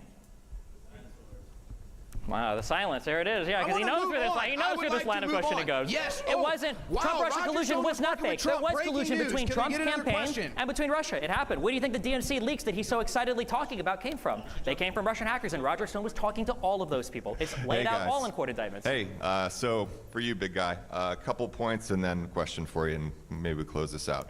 You brought up marginal utility of dollars as related to Owen's flat tax proposal. That cuts both ways. There's also a marginal utility of services. You say that Democrats aren't for voter fraud, yet they're suing the state of Virginia for removing illegal aliens from their voter rolls. You say that the evidence of the January 6th insurrection is that people wouldn't go through the magnetometer and there must have been all these guns there. But if you actually watch the videos that you claimed, you would see hundreds and hundreds of thousands of people there that couldn't possibly fit on the ellipse, which is the size of this freaking room. Okay. So you want to make fun of Owen for big tech removing his First Amendment rights, and everyone around here wants to clap for him being imprisoned for being a First Amendment journalist. What's it like to be so intellectually dishonest? Oh, what a clown. Clap, clap, clap, clap. Yo, It sounded like a last question for Owen, but I'll answer it anyway. You're not allowed to break into the Capitol and try to prevent the peaceful transfer of power. Who was the first person into the Capitol building? That's because you don't know what the fuck you're talking about. So why the fuck are you asking me a question like you do? The first people into the building were the Proud Boys. You can watch it. It's all on tape. You motherfucking retards videotaped the entire thing. It's in 4K HD, 60 frames per second. Live streamed on YouTube. They were covering it on InfoWars saying patriots are coming in. How did they do it? They stole a riot shield and they bashed in the window. You can watch it on video. Really? How much do you want to bet? You want to bet $5,000 right now? The first guy into the Capitol was let in by a police officer. You want to bet 5,000 on that right now. That the first person in wasn't charged with a crime, isn't on video bashing the window in with a riot shield that he stole from a cop. This is kind of an optic L. He should have been like betting me like 20 bucks or some shit. Okay? No, it's bullshit. The first people that breached the Capitol grounds were the Proud Boys. It's all on video. The first people into the Capitol building were the Proud Boys. It's all on video. My politics have cost me anti-American and everything. treasonous. You hate this country. My politics have cost me everything, and I'm still up here fighting the good fight because I actually love this country, unlike this guy who's lost nothing. He's lost nothing except his integrity. That's all he's left is his integrity. And I'd like to, I don't know if you want to do more questions or if you want to do final comments. But everybody, again, he sits here, we could fact check this guy all day long. The doors have magnetometers that have to be released by the Capitol Police. You can sit there and watch them release the doors, and then the cops open them and usher them through. He keeps saying it's on video, it's on video. Yes, you're right. That's literally on video. I've been in the courtrooms. I've shown it on video. You haven't because you're a good government stooge, and you'll probably be protected by the corrupt Justice Department. None of that is true. Go look it up. Look up first breach into the Capitol. Go look it up. Go see who got indicted for it. Go see. Actually, no, I'm curious. Can you look it up that easily? Wait, here, hold on. Let me pause my game. Can you? Hold on. Let's see. First breach into the Capitol. First result. Okay, well, this isn't it. Oh, wait. Now we're going to show you through security footage that has not been made public before. Oh? What that same breach looked like from the inside. Now, because this is security footage, there's no sound. Do you want me to pause it or no? Note, as the video No, begins, dude, we are seeing the inside view as the mob approaches from outside. Oh, damn, that's like super clear. Doors. Oh. You can see that the rider first break the window with the wooden beam that you saw previously, and a lone police officer inside responds and begins to spray the first man who enters, but is quickly overwhelmed. I want you to pay attention to the first group of assailants as they break into the building.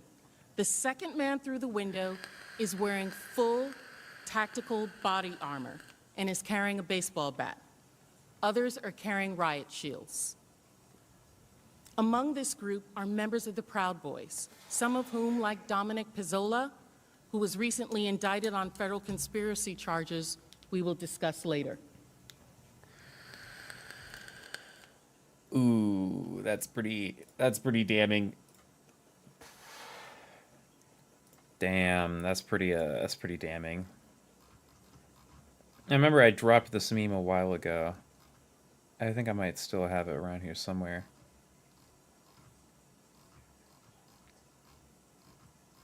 Ugh, I've been memeing a lot, haven't I? Oh no. It might be over for me. Rip. Rip. Rip. It'd be my videos. Deleted. Amazing. Thanks, Twitter. Deleted. Not playable. Amazing. Amazing. Are you shitting me? Am I really? Wow, they just don't let me watch any videos?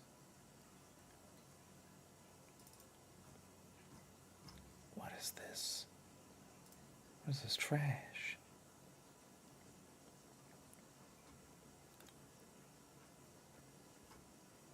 I mean, my video's right there, though. Okay, weird. Anyway.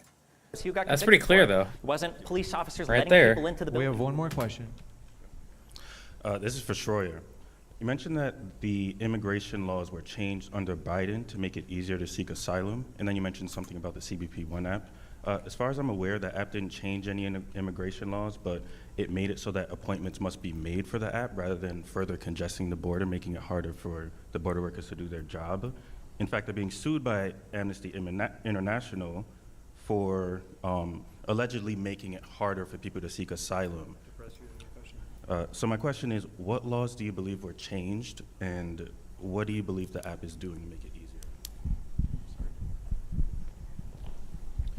So there's basically no screening when it comes to the asylum process now. Anybody can come in and apply to be an asylum seeker. They can get on this app, file the asylum seeking process. They don't check your ID, they don't do a background check. You just fill out the form and you're in as an asylum seeker. And then you can fly into the country. You can get a flight as well. But I understand, okay, let's say I can't convince you of that. Okay, let's get the political wonk out of the way and let's just talk realistically here.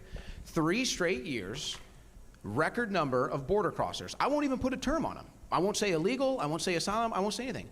3 straight years of record number border crossings. That's just a fact. And most of these people come here, if not all, well, probably not all, because a lot of them just escape into the country.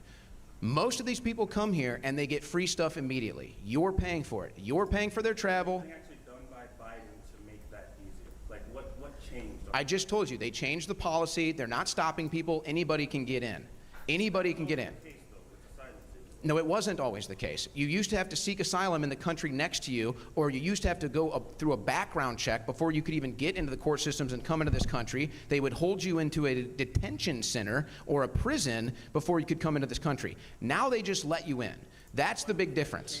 Who changed that? Joe Biden, the Biden-Harris administration. That's why illegal immigration has gone up every single year. There's been a record number of illegal border crossers. That is a fact. And they all, and I wonder if they would even come here if they weren't getting the free stuff. I wonder if they weren't getting the free lodging, the free travel, the free food, everything else, the free welfare. I wonder if they would even come here at all. I think if you cut out the welfare state, you cut out the welfare state and the open border, I doubt they even come here at all.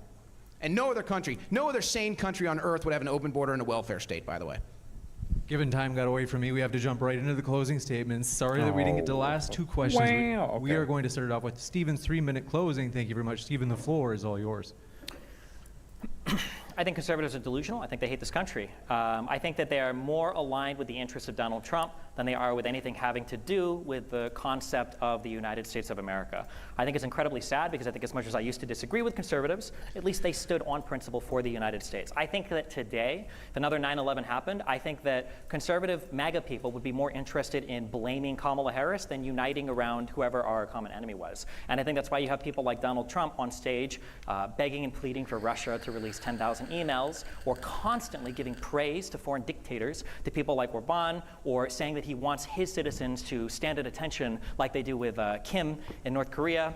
And why he has so many good things to say for all these authoritarian leaders like Putin, but he can't find any support from other democratic leaders around the world. I think it says something about him. I think it says something about the type of people that would support that. I think it says something about him.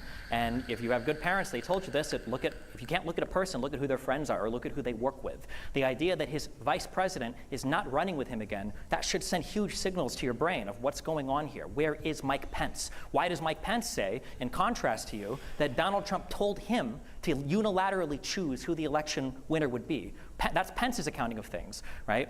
Why is it that so many of his ex-cabinet members, over 40 of his ex-cabinet members, won't endorse him for president? Why do you get 4-star generals, people like Mark Milley, saying things like Donald Trump would be a fascist? Why do you have Donald Trump himself saying, I would suspend or terminate parts of the Constitution and be a dictator on day one to do the things that I need to do? Why would you have Donald Trump try to weaponize his DOJ to go after his political opponents? Why would he call into Fox and Friends and say, I think the DOJ needs to start indicting and arresting people, and then accuse Biden of doing it despite the fact that you have absolutely no evidence of it happening, except for maybe pointing to New York State, which isn't even the federal government. Conservatives are just living in an entirely delusional, disconnected from reality world. I hope that after this election, there's a huge wake-up call. I guess we'll see what happens. I wish that people could look at this country and see that we genuinely do have problems that aren't always caused by the Jews or illegal immigrants. I wish that we could come together and work on some problems rather than fabricate out of whole cloth these issues that aren't even real issues or don't even exist. I wish that when issues that really were presented against this country, like illegal immigration, were put in front of Congress to solve, that the Republicans would be behind it, along with the Democrats. And I think that when you look at the record of leadership, when you compare the Biden administration, of which Harris is a vice president, you saw all of the bipartisan legislation that they got passed, and you compare it to Trump's administration, that was a failure in every single conceivable way, whether it was his inability to actually end conflict in the Middle East, he didn't, whether it was ability to actually solve problems with legislation, he didn't, or whether it was his ability to lead a coherent country that was falling apart under BLM riots and COVID lockdowns and all sorts of other things, COVID, which he didn't even acknowledge was real until it was already, tens or hundreds of thousands of cases in this country. And you can see how much he undermined it, how much that bothered him, because he couldn't even get credit for the vaccine that he so desperately wanted his audience to worship him for. I hope that after this election season, I hope we can come together a little bit better and be better Americans and be on the same team again. Time. Owen, you have 3 minutes. This would be the closer. Okay. He says conservatives hate this country, yet look at my story, look at Donald Trump's story.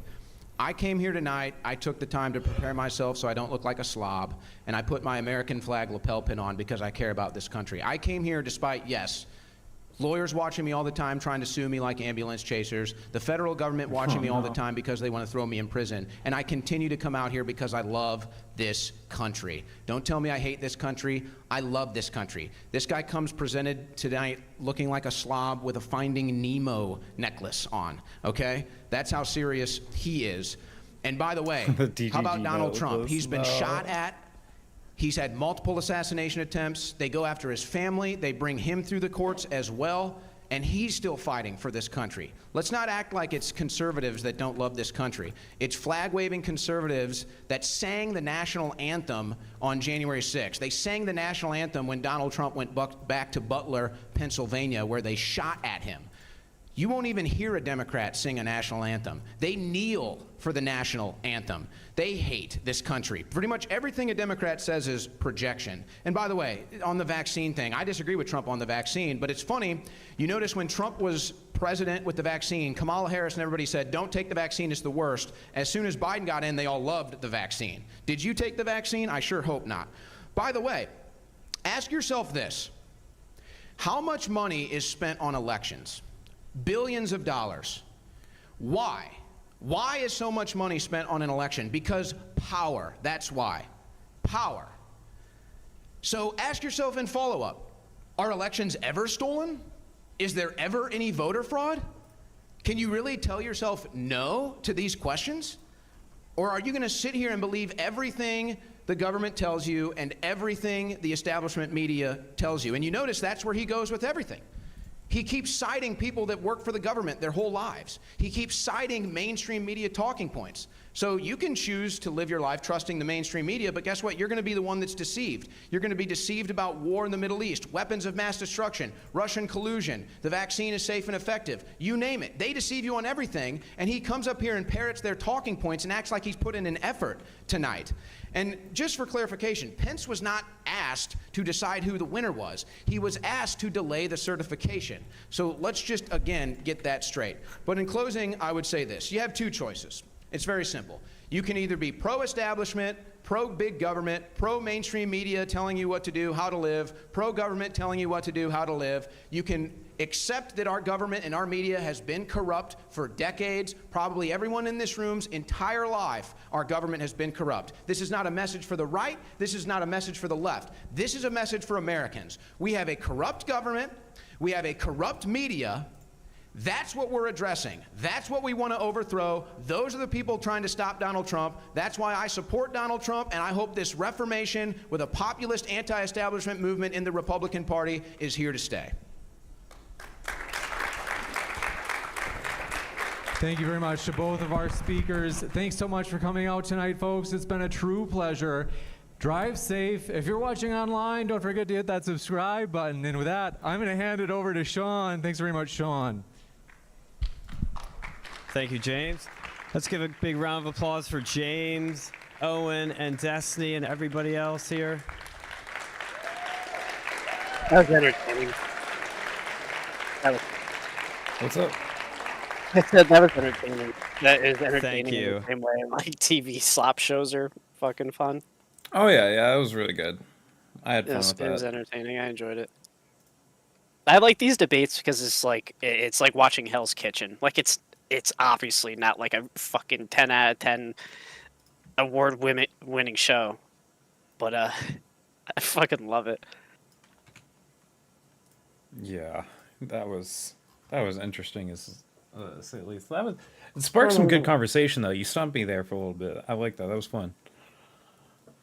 Yeah, well, it's not my talking points. It was stuff that I ended up like kind of. Even for me, I'm still thinking about it from last night with Melt. Melt's I know you guys don't like each other, but he's a really fucking smart guy. Like I mean, I don't hate him. I didn't say you guys hate each other. I said you guys disliked each other. Does he not like me? No. What did I do to him? Aside from like a game. He doesn't like one that you're a Destiny fan. He doesn't like that you're very liberal. He finds your soundboards cringe. Oh no, not the soundboards. Yeah, your soundboards killed it, I think. Oh no. Me too, dude. No sound. Back that reminds me, I gotta turn this shit off. No, dude, no. One more. Just one more Hawk Tua, dude. Hell no. Gotta get on that Huck Tua. Gotta give him that But- Hawk Tua. But we were like having a conversation for like fucking like 4.5 hours, and like I'll admit I said some really retarded shit. Like I said, well, social security for the homeless or whatever. What I meant to say, I was trying to talk about welfare, so that was retarded. But like he brought up a lot of good points. Like I couldn't like defend against them. Hell yeah. I mean, I'd be down to have a fun like political conversation with him. Reach out to him. I think I will. So, guys, that was a stream tonight. I'm gonna make it short and sweet, so then I can edit the VOD short and sweet, and then upload it. Next stream is gonna be J-Stock and Dan, the podcast man, talking to Slasher about Twitch and the recent Asmongold ban. So, ooh. But that's like a whole 3 to 4 hour long thing, and I only have like 2 more hours of life in me, so I'm gonna hop